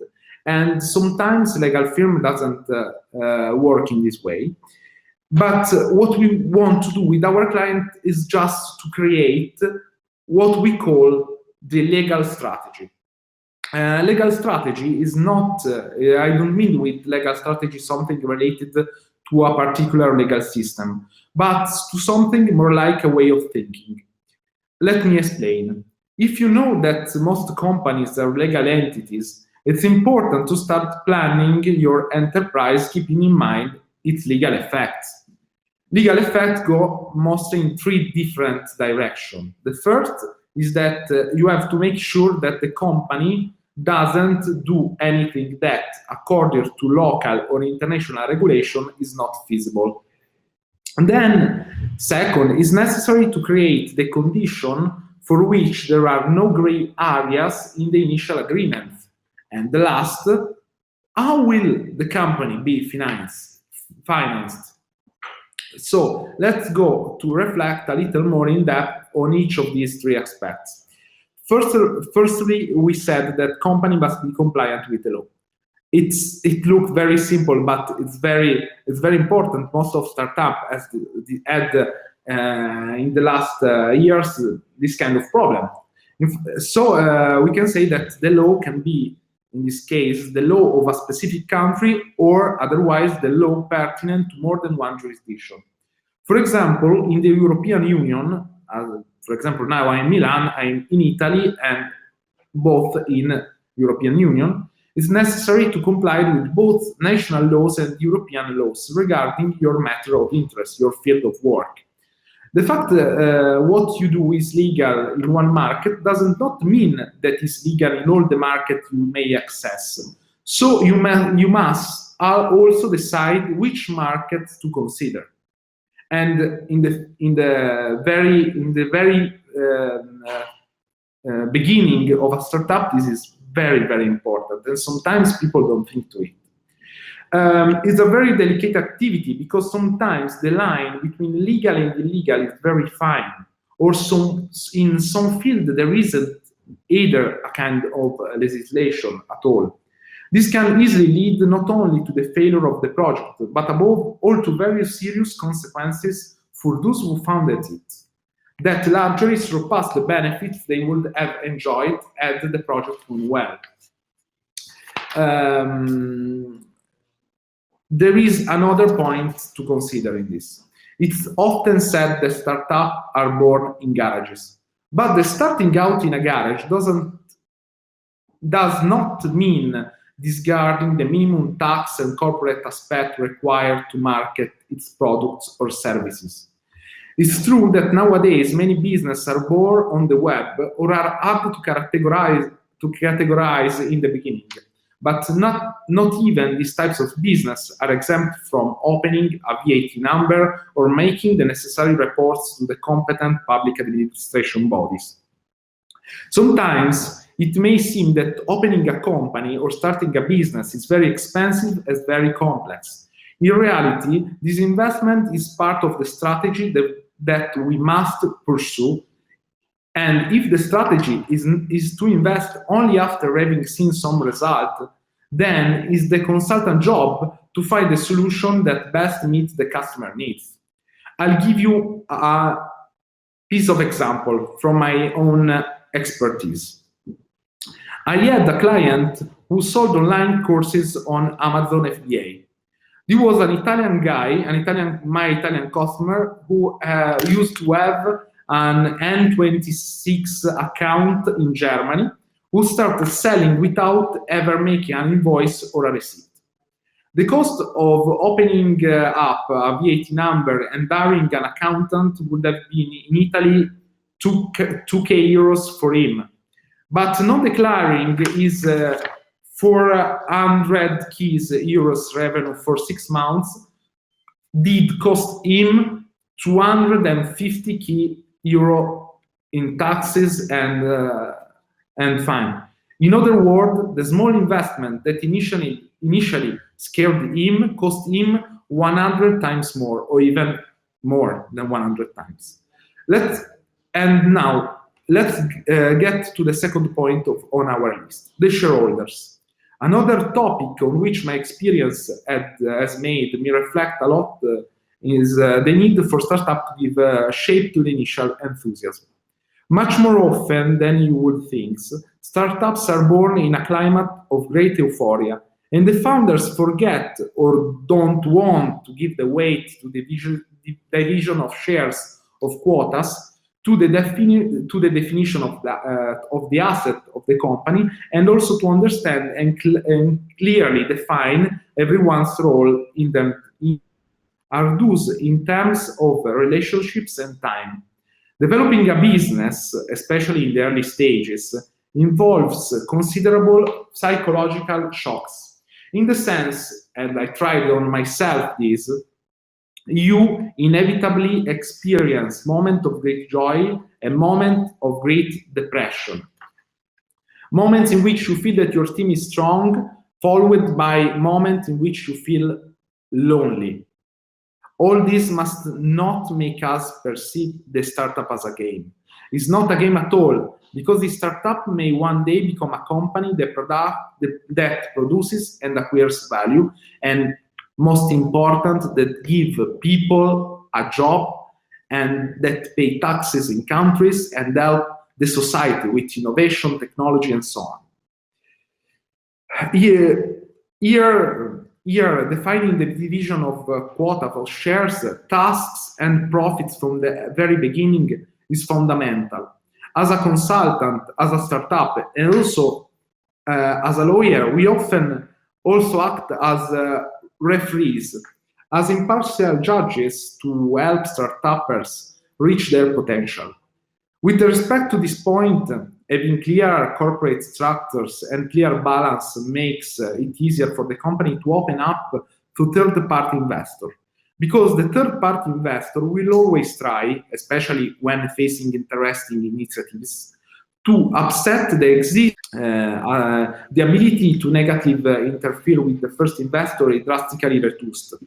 This creates an economic advantage in the long term, for which it's worth investing at least the time to reflect with the help and support of someone who knows how this situation works and who has already seen what we're doing over and over again.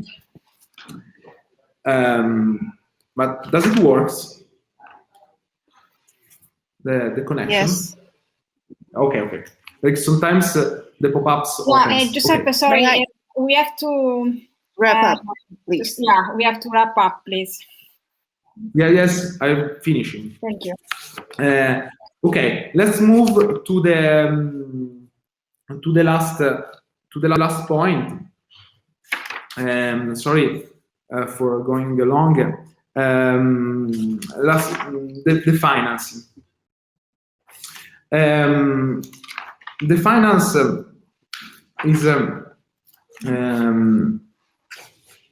one of the most important things in the planning of a startup, because it doesn't matter how accurate and well done is your business plan, but the money will never be enough to do all the things you will want.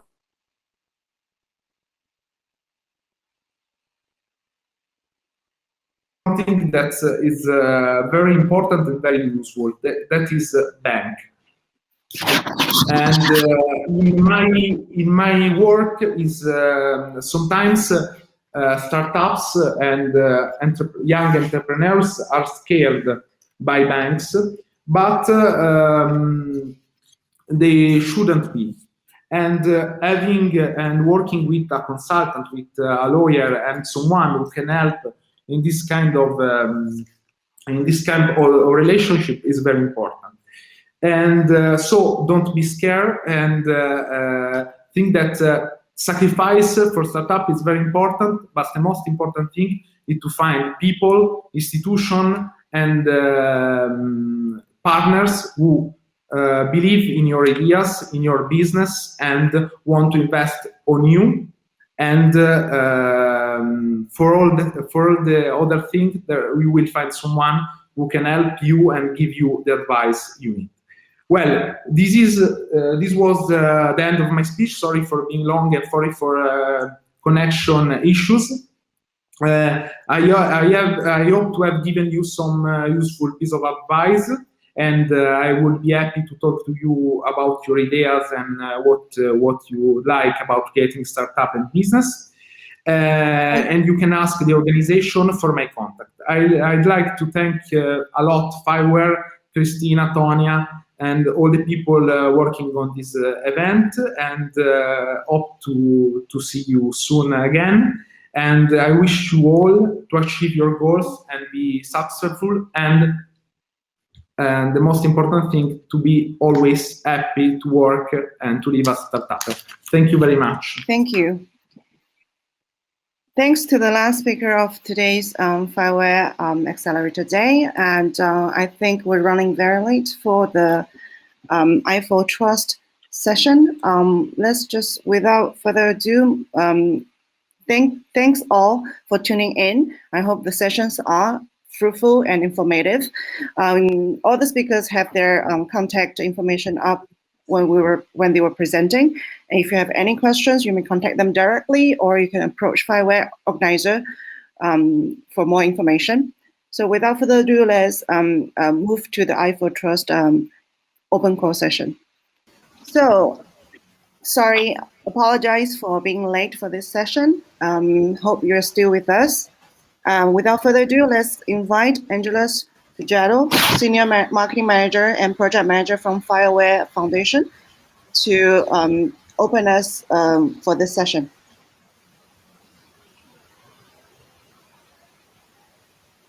Okay, hello all. I think, Tonia, that we are starting with José Manuel Cabello. Yes. Right? Yes, okay. sure. Okay, so welcome to this session. I will say hello very quickly, but I will switch off my camera. We are introducing now José Manuel Cabello, that is going to explain us a bit more about an event that is taking place next week in the Canary Islands as part of the awareness events that the DIH ambassadors in i4Trust projects are doing. José Manuel Cabello is leading also the FIWARE iHub in Canary Islands. So yeah, José Manuel, welcome. Hello, thank you, Angela. Thank you to all the audience. So first of all, thanks to the team of the FIWARE Foundation for the invitation to be part of this session. And thank you for giving me the possibility to present the first, because I have another one in a couple of minutes. So the idea of my presentation is to speak about the action plan that we are following with the i4Trust initiative as an ambassador. So in order that you can, and all the people who is doing now this activity and the other ambassador can follow and can have ideas to follow this kind of initiative. So as Angel mentioned, only to put a little bit in context, we are part of the FICAP. We are the FIWARE Innovation Hub located in the Canary Island. We are not only in the Canary Island, we are divided in 3 main communities, the Azores, Madeira in Portugal, then we in the Canary Island, and Cape Verde as a country together.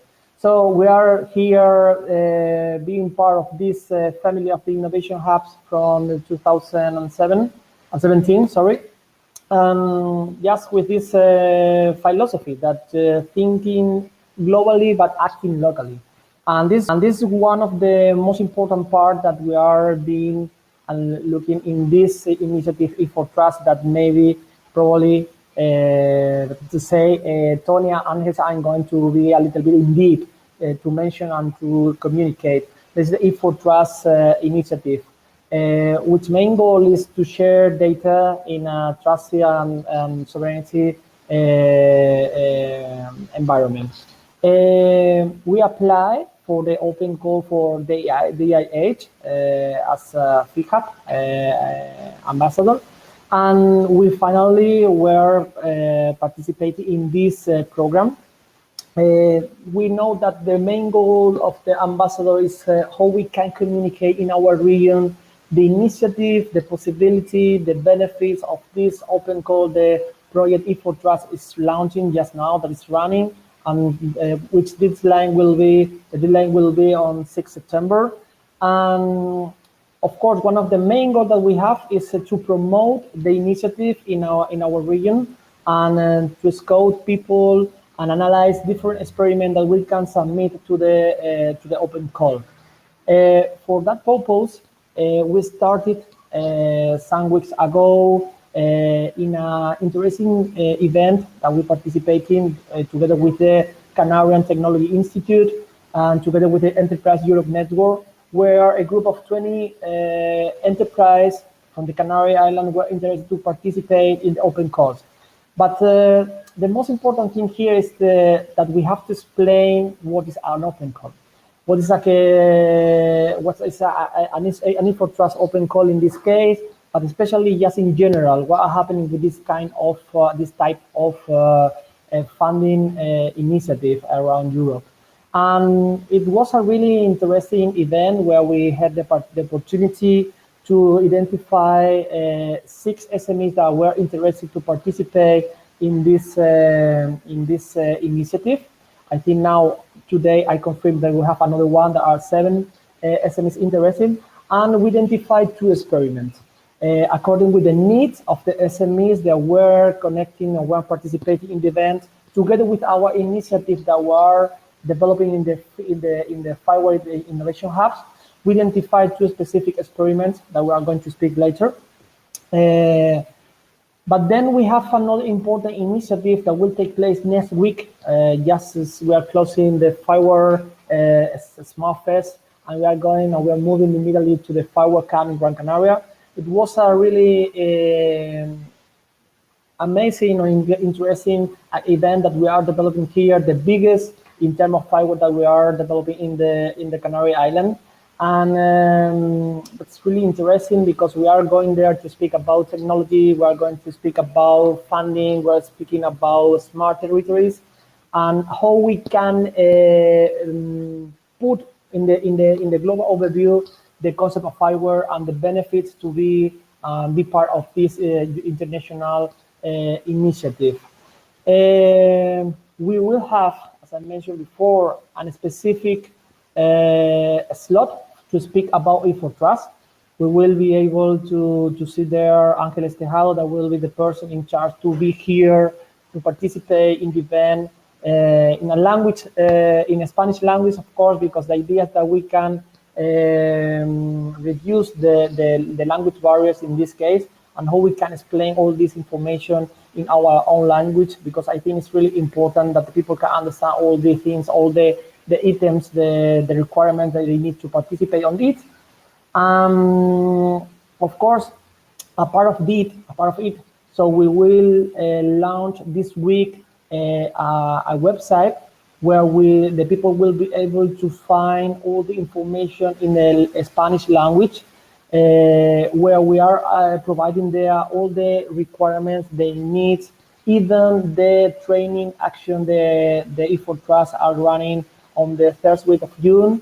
So I think it's really interesting initiative that are really important for the SMEs that want to participate in the i4Trust open call, because they have a specific requirement that we have to take into account about, for example, the NNGLD, the smart data models, the limitations, or so the digital twins. There are a lot of things, a lot of concepts that maybe for people who belong to this family of FIWARE world, so it's really common, but not for all people. So we are speaking here that in the Canary Island, it's really difficult to speak about these kind of things because it's a very reduced group of companies that are working on already with FIWARE in this case. So our idea is that the people can join at this family, as Angeles mentioned before, is to create awareness about it. And we are going to create two main experiments. One experiment will be in a group of SMEs that the people who want to participate in this open call will decide in which one they want to do, or they want to develop the experiment. One is about smart destination, about tourism.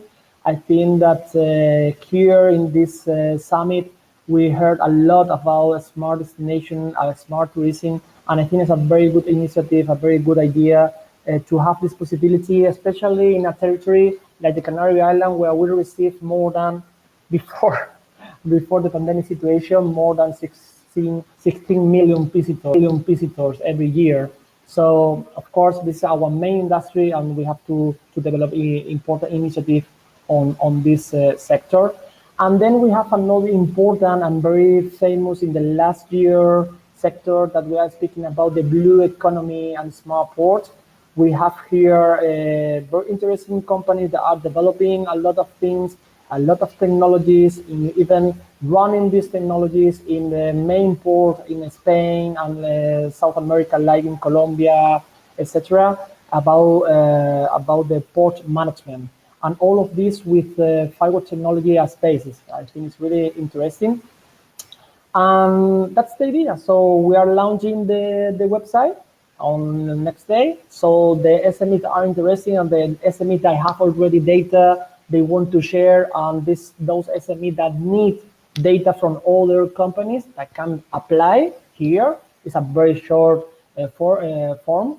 They can decide in which one of the following experiment they can be part. Okay, and once we receive this description, we can decide if the SME is suitable to participate on the experiment or not. So I think it's like to make a filter of the information, because the situation that we are looking here in the region is that we have a lot of information, but we need to filter all this information in order to create good experiments and to be funding, of course. After this, of course, we will be able to participate in the training for SMEs that are creating from i4Trust initiative. I think it's really a very nice initiative, a very nice instrument for all those SMEs that don't know really what is FIWARE and what is the e-share framework, etc. We're inviting all the SMEs that they want to participate on the experiment before going to this training session. And once we have all these activities in this month, in June, we hope in July to start to write and define the experiments, just following the application form that the i4Trust open call provide in the website, as well the template that we have already. Yes, the idea is to prepare all of this, because the deadline will be in September, but we know that August is a it's not a good month to work because we need holidays now. We are a little bit tired just at this time of the year. But we hope to have both experiments just ready in July. A part of this, a part of all the initiative, all the action that we are doing here from our FIWARE iHub as ambassador of the i4Trust open call, in order to disseminate the call, in order to attract SMEs that can share here their ideas, initiative in terms of data. We are just supporting the initiative with some merchandising actions like masks, all the publicity information that we are mentioning with the logo of the i4Trust. I think something really important to create awareness and to disseminate the initiative. And of course, we are using our social network, especially in our language, in order to disseminate all this action. I think with this information, I'm finishing here. So I'm sharing here the website. Of course, you are all invited to follow with this nice initiative that are creating and are running from the FIWARE Foundation. So next week, during the morning, on Wednesday, Tuesday, and Friday, from 11 to 1 Central European time. So 1 hour less in the Canary Islands, but Central European 1 is at 11 o'clock. You will be able to follow in streaming the keynote. Every day we will have 2 main keynotes. On Thursday, 18, Ángeles Tejado will be in one of the keynotes. And you are all invited if you want to know more about it. It will be in Spanish, but of course you have a translation, so don't worry about it. But if you want to go indeed about the information they are providing, you are invited to be part of the initiative. And I think that's all. So thank you very much for your attention. If you need something, so sorry because I can't be part of the last session if you have questions, etc. But Ángeles know properly the initiative, Tonia know properly the initiative, and they are the perfect example to answer all the questions that you have. If you need any information about me, so I can share here through the chat my email, and I'm open to answer any question or something that you want to provide me. So thank you very much. Thank you. Will we have the next speaker? Tonia will be. Yeah, yes. Me and my colleague Ángeles Delgado, we are involved in i4Trust. I will share my screen. Yes, thank you. And I will go through the PDF. Okay. So I will go super quickly, Tonia, right? We are here to explain a bit more about i4Trust. Josema is a real example on how the digital innovation hubs are supporting this initiative. i4Trust is about data-driven innovation because this is a key element of growth that boosts competitiveness, in this case in Europe, because i4Trust is a funded project, a European project. Therefore, if we want to build a digital single market where the data can flow globally across sectors and industries, we need to do so in a trusted and effective manner, as this is the precondition for the development of a data economy that will benefit all actors and not just a few players.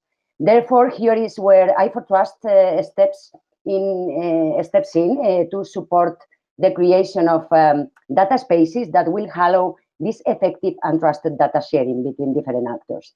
And with the ambition of creating a sustainable ecosystem and a vibrant community around it, that will support the creation of new innovative services and support the development of this data economy. We are building upon some values and pillars the i4Trust strategy. Okay, then this strategy,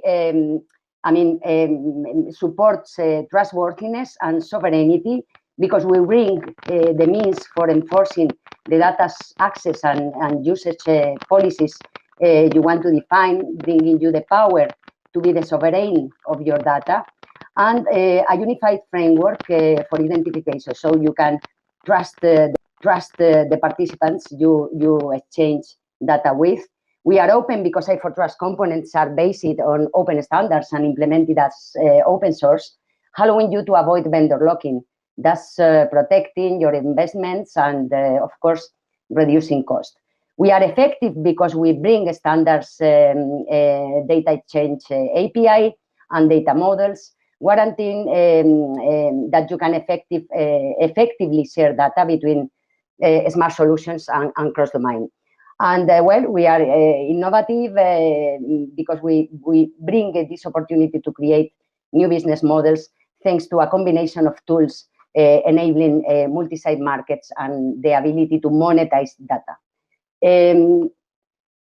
Moving to beyond the technology, i4Trust is building a community with digital innovation hubs and SMEs, small and medium enterprises, as main actors that will receive funding for the development of 32 bottom-up experiments that are expected to bring new solutions to the market. The community is supported by technical experts from FIWARE and iShare foundations, and business and community experts and cascade funding experts from Funding Box.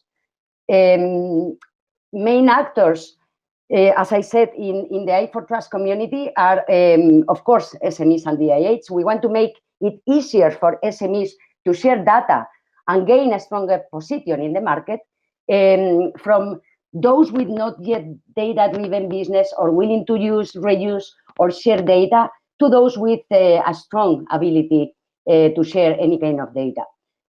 Finding these SMEs to be involved in the i4Trust experiments is a core activity that will be led by digital innovation hubs in Europe. We will reach these two main audiences directly, but also through intermediary organizations and channels, such as those that you can see in the screen. All these organizations will also help us to engage with data marketplace and platform providers, data sharing experts, and of course, policymakers and standardization organizations. We are creating synergies and different partnerships with, for example, Big Data Value Association, International Data Space Associations, etc. Then, how are we engaging these audiences? We started the project connecting with DIH around Europe interested in being part of the working group that is expected to build and found a community of practice. Those DIH have already received training and joined the community as ambassadors, tech experts, or both, to get ready to find the local companies and present together winning proposal to the i4Trust open calls. Then we are running at the same time trainings. Tonia is leading the ambassadors program. We are supporting the DIH to be evangelists, and we are now launching our open call. Tonia will explain more about this. And in September, when the open call ends, we will be running 9 months of mentoring, a mentoring program with the SMEs. And of course, we will be supporting exploitation and sustainability of all these solutions to enter into the market. The marketing team is supporting all these activities. We are activating the DIH. We are going to support all these promising experiments, as Jose was explaining. Each DIH have local challenge, and they are looking for companies that can help, in this case, to support with experiments related to tourism or green economy or whatever vertical or domain.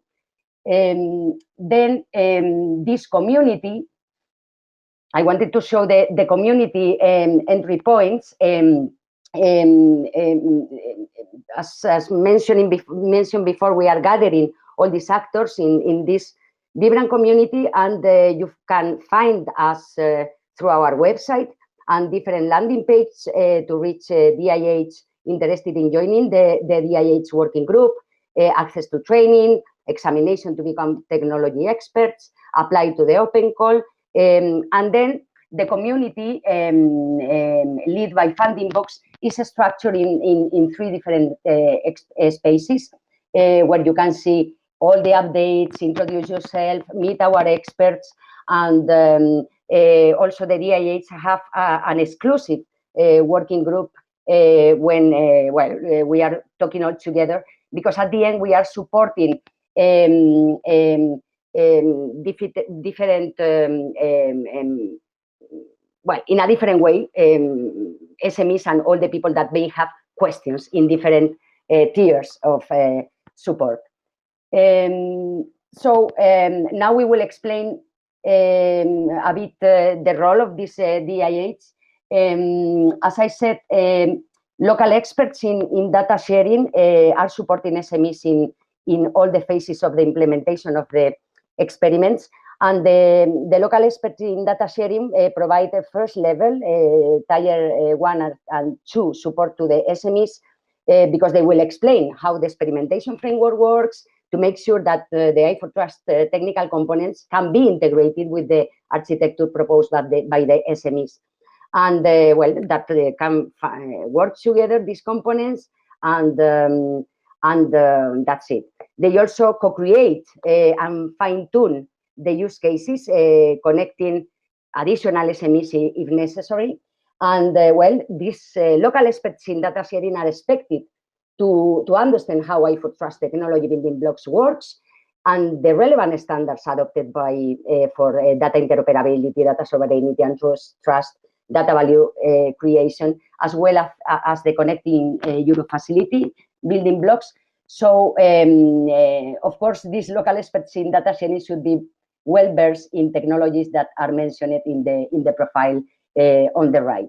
So, to finish with this, just to let you know that all these communities supporting with this 4-tier approach, the tier 0 is the typical means self-help by accessing the information available on i4Trust, community portal, the website, and the frequently asked questions. Then the basic help desk, tier 1, solves low-level technical questions as well as non-technical questions from the SMEs. And then tier 2 is in deep business and technical support, where the ambassadors and the local experts in data sharing are supporting SMEs. Of course, if the SMEs have any high-level technical question, they directly get in touch with the expert service support in tier 3, where the specialist from the FIWARE Foundation I share will be willing to support all of you. So, Tonia, the floor is yours. Okay, thank you. If you still keep the slides, Angeles, thank you. Yes, the other important rule we have in i4Trust is the rule of the ambassador program of the i4Trust ambassador. Of course, the profile that we are looking for, and we have already engaged, are a business profile. So a typical business manager, product manager, marketing manager, or similar that have some background, has a strong background in business activities. What they will do, the ambassadors for the i4Trust mission? Of course, they choose the most promising experiments, so that the excellent experiments they have in their environment that are ready to scale the market and be attractive for investors. Of course, we together with ambassador, we support them in all the activities of promotion in the organization of our events, and everything is important to promote the i4Trust mission, and of course the open calls that is currently running. What we do also for the ambassadors is to support them in the activity of to be influencers. So they are also like a sort of ambassador that attract other ambassador towards the i4Trust community, and this is another important.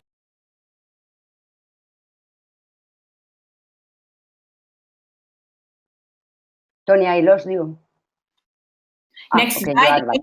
Next slide, please.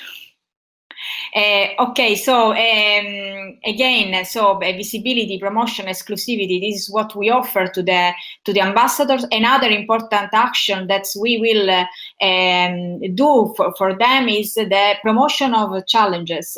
Any ambassadors, so any DIH that have specific challenges in the different domain, from smart water to smart cities, from smart industry to smart energy, we are there for the ambassador to promote their challenges, promote in the real sense of the word. So because we are going to promote these challenges they have in i4Trust website with their logo, in order to attract SMEs, startups that are interested in resolve these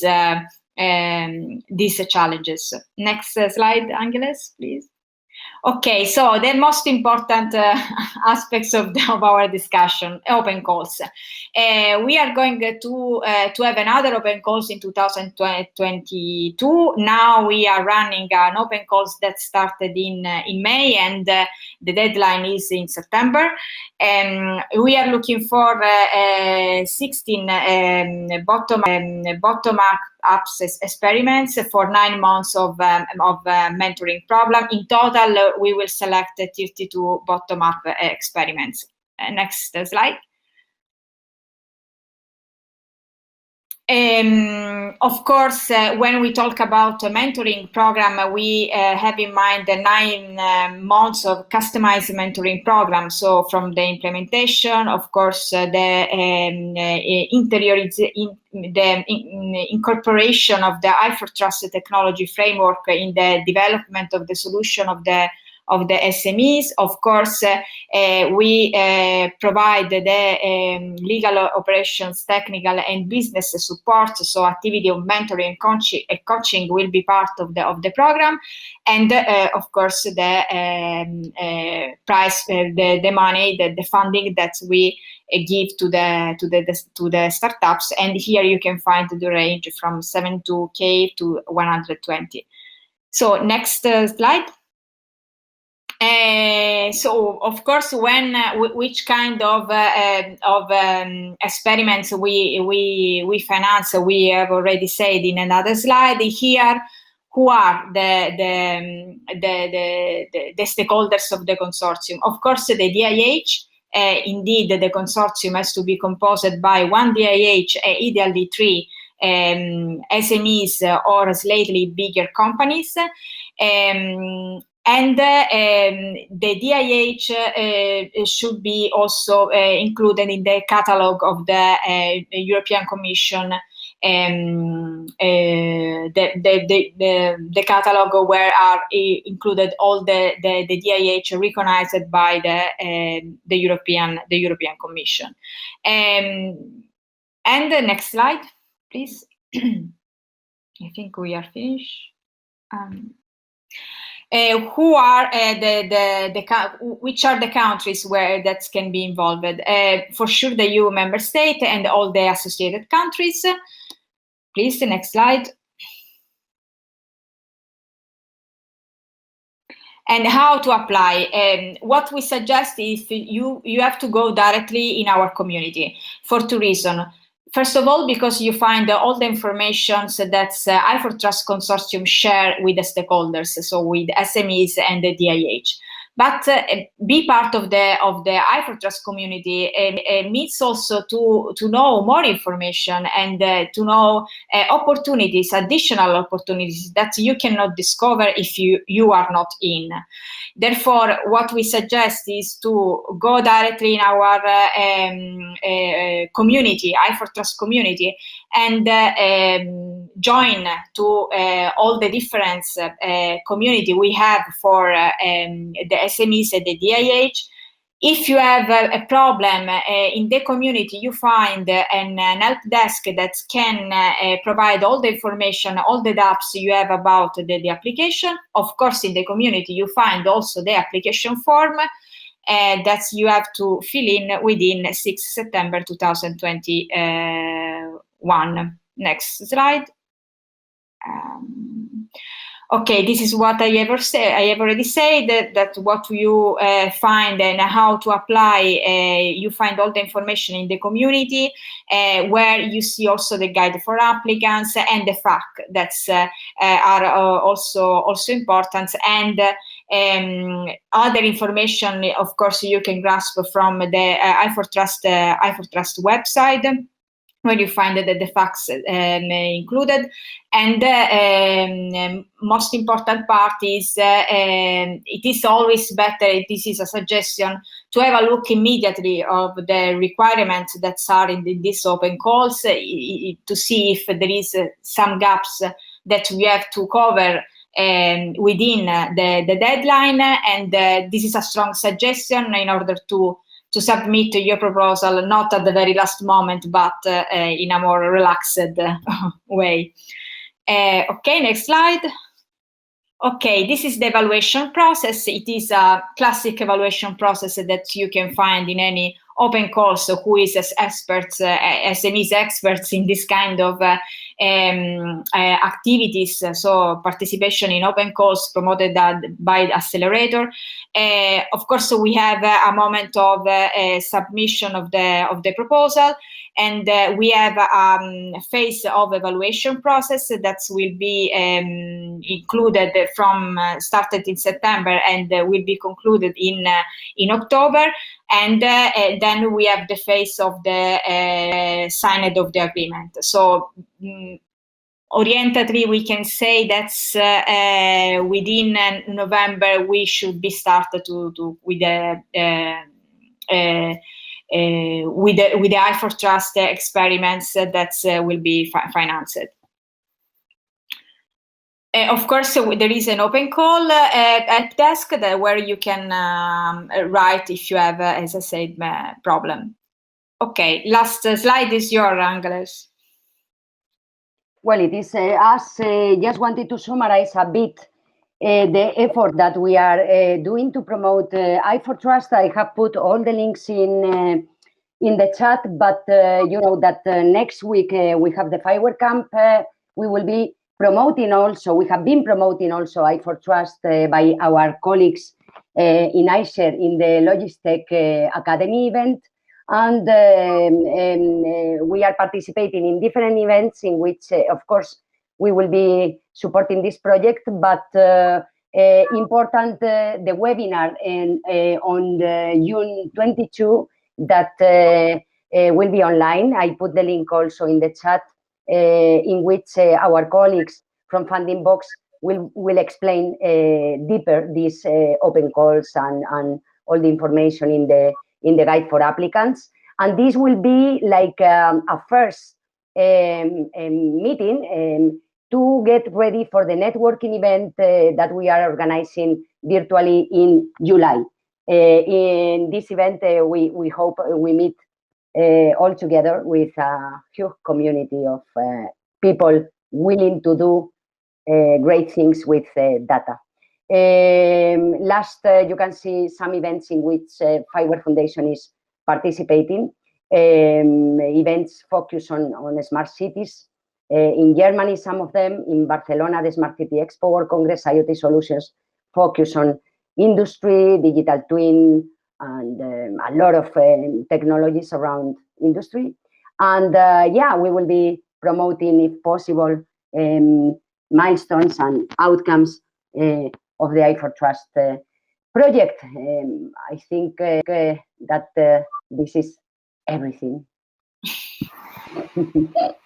Thank you, Angela and Antonio, for the very comprehensive introduction about the project of the program. Sorry.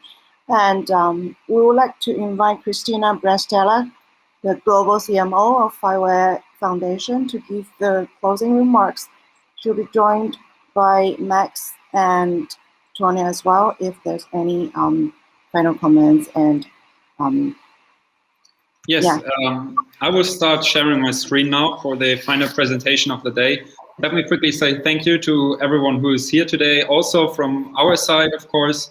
And yes, I think Tonya will start with the presentation. So once the screen is up, the stage is yours, Tonya. Okay, thank you.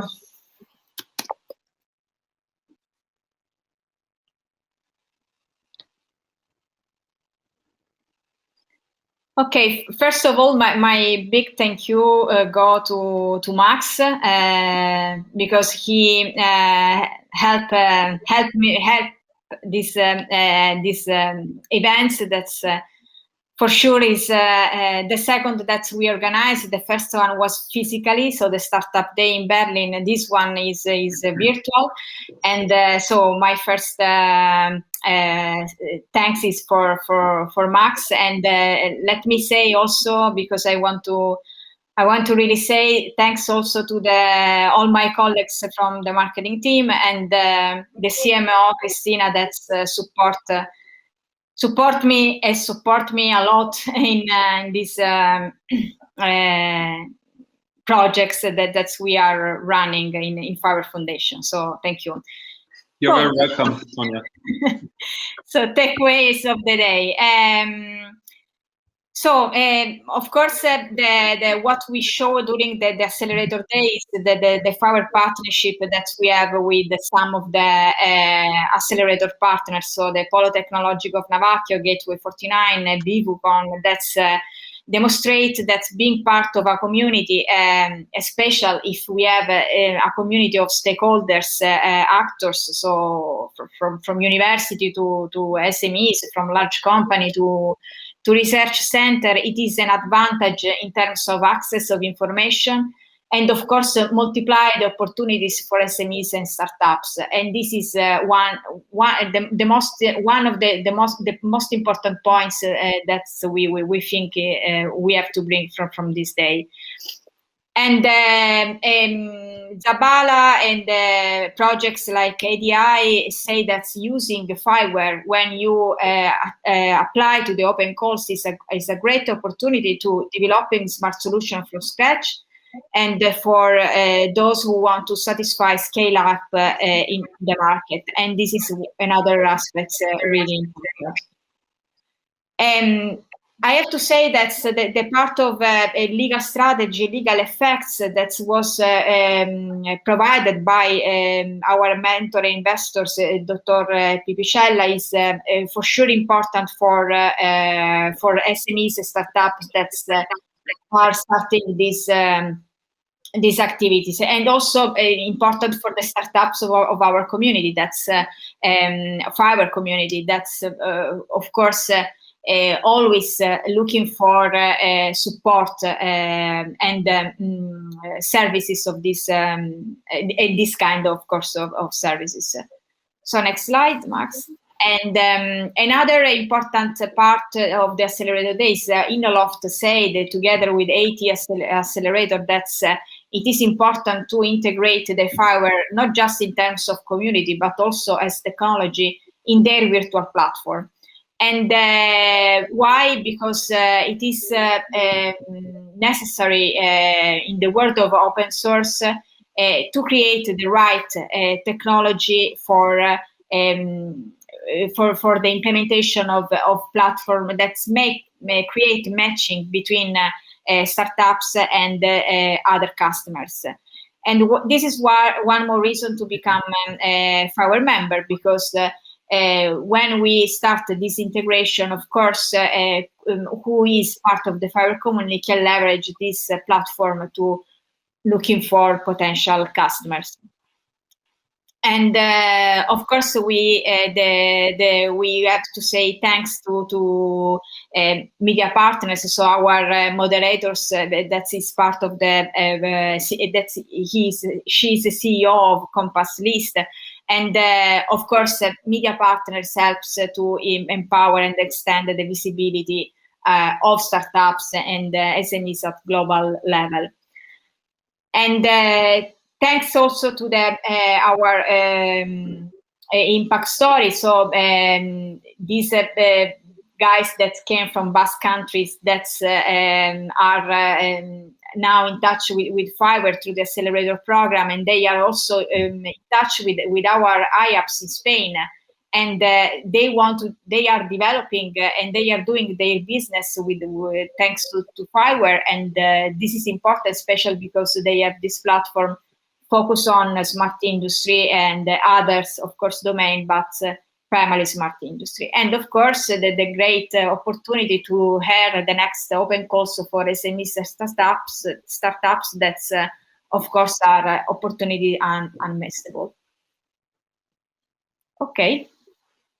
So my last point, the next open calls. You find all the open calls in our FIWARE page, open call page. The Q for reality is the next open call. That's the deadline is now, 18th of June, but it is nice. Is an open call important to promote because is focused on smart manufacturing, and there is a good budget for SMEs. So I think that's it is a great opportunity to grasp. You find the Q for reality and others open calls in our page, as I say. So thank you.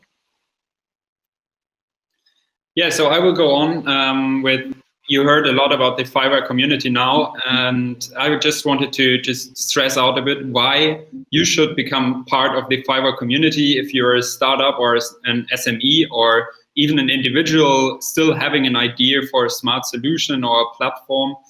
And well, I think the first point here is that what you could see today, you can really learn from successful startups like Blob, who were here today to tell their story, who featured us in the impact story, where we really could see how startups can benefit from the FIWARE community. But of course, also we have our accelerator program, all our accelerator partners which were here today. So you really have a great network to find new investors across Europe and even maybe find new partners for new projects.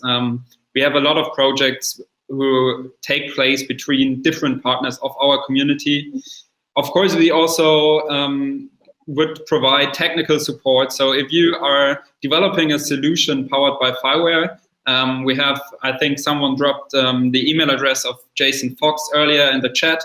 Maybe one of the team members could do that again now, because I think we really, if you are really getting a member, you can count on us for technical support. And there's also another reason, which is pretty easy. The FIWARE vision is to be the open source platform technology for our smart digital future.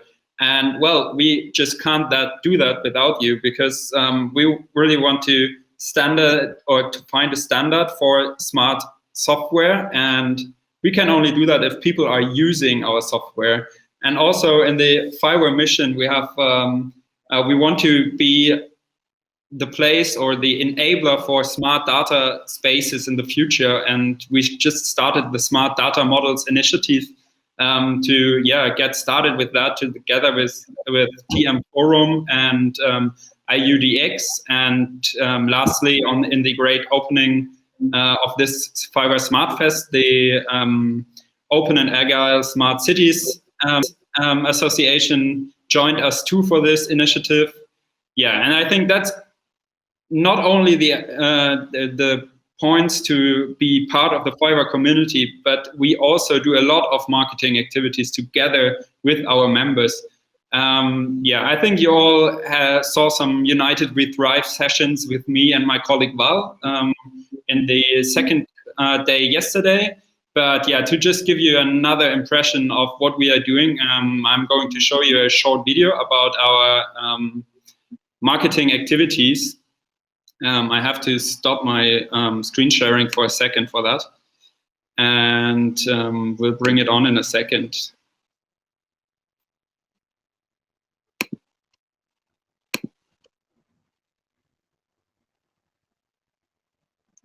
So I think you can see it, is that right?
Yes, and that's it already. I will start sharing my screen again. I hope you like the video, and I will go on with the presentation in a second. So yes, to sum it up shortly, yeah, just become a member of FIWARE Community, work with us. We would be happy to welcome you in our community, to find new projects, to find new people to work with, because we always like to connect people. And yeah, join us on our mission to build an open, sustainable ecosystem around public, royalty-free and implementation-driven software platform standards.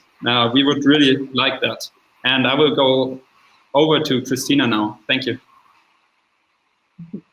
Thank you, Max, and Tonya as well. Yeah, I could see from your face that I think you enjoyed even the video, so you make part of the marketing team.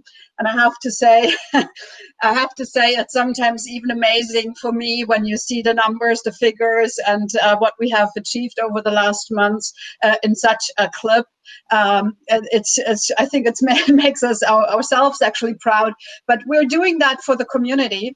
And I actually cannot add more to Max, but what I want to say is, for all of those who don't know or who don't remember, FIWARE was basically the one organization that had that time, a few years ago, the biggest program for cascade funding within the EU for 80 million euros to be invested in a short period of time to young and fresh ideas and startups. And we still have this wealth and this thinking and this brain, this feeling, and also the objectives in our DNA to bring that forward to a next level. Now, the market is full with venture capitalists, with accelerators, with big events about creating pitch events and whatsoever. But what is actually missing, or what was missing, was to link really technology with all that. And as we believe that the future standards are coming from open source and FIWARE plays an important role, we wanted to fill the gap exactly with that. Now, this program is still a young program, although we are on a real success path. In less than a year, we managed to get really quite a dozen of companies working with us, some really under contract. We have our media partners supporting us, and we move beyond Europe. Okay, and I think having also Stephanie today from Singapore with us as a moderator shows that this goes far beyond Europe already. So that's super. So what's next?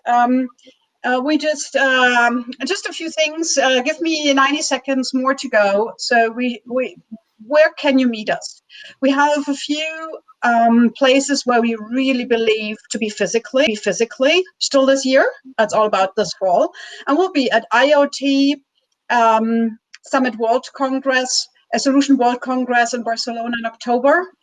You can join us there either as a co-exhibitor or as a just as a visitor and meet our team and even the whole management team. Then moving on, I know there's also the offers in here. You can engage with us, so we send you pricing. It's always a bit cheaper for startups. Okay, so no worries when you see the prices here. Moving on, we have some other places to go. So Smart City Expo, should you have solutions or ideas around anything you want to do that is about smart cities, mobility, utilities, then that's the place to go. We are there with 200 square meters. And also here you can be a co-exhibitor with us and come and meet us and even have a drink with us there. And then we have some more places to go. So there is ITS World Congress in Hamburg. That's also about smart cities and about logistics. Very important place for Gaia X Lounge. And we'll be there sharing our booth with EDAC, and also IOTA will be very close by. And we're going to run a lot of common initiatives there too. So very proud to be there. Join us if you are in that field. And then last but not least, we don't have a slide for that, but we're also going to be in Smart Country Convention in Berlin. So for those who are maybe a little bit closer to Germany, that's also a good place for smart city and smart government or e-government to be. With that, join us. It's all about collaboration and co-creation.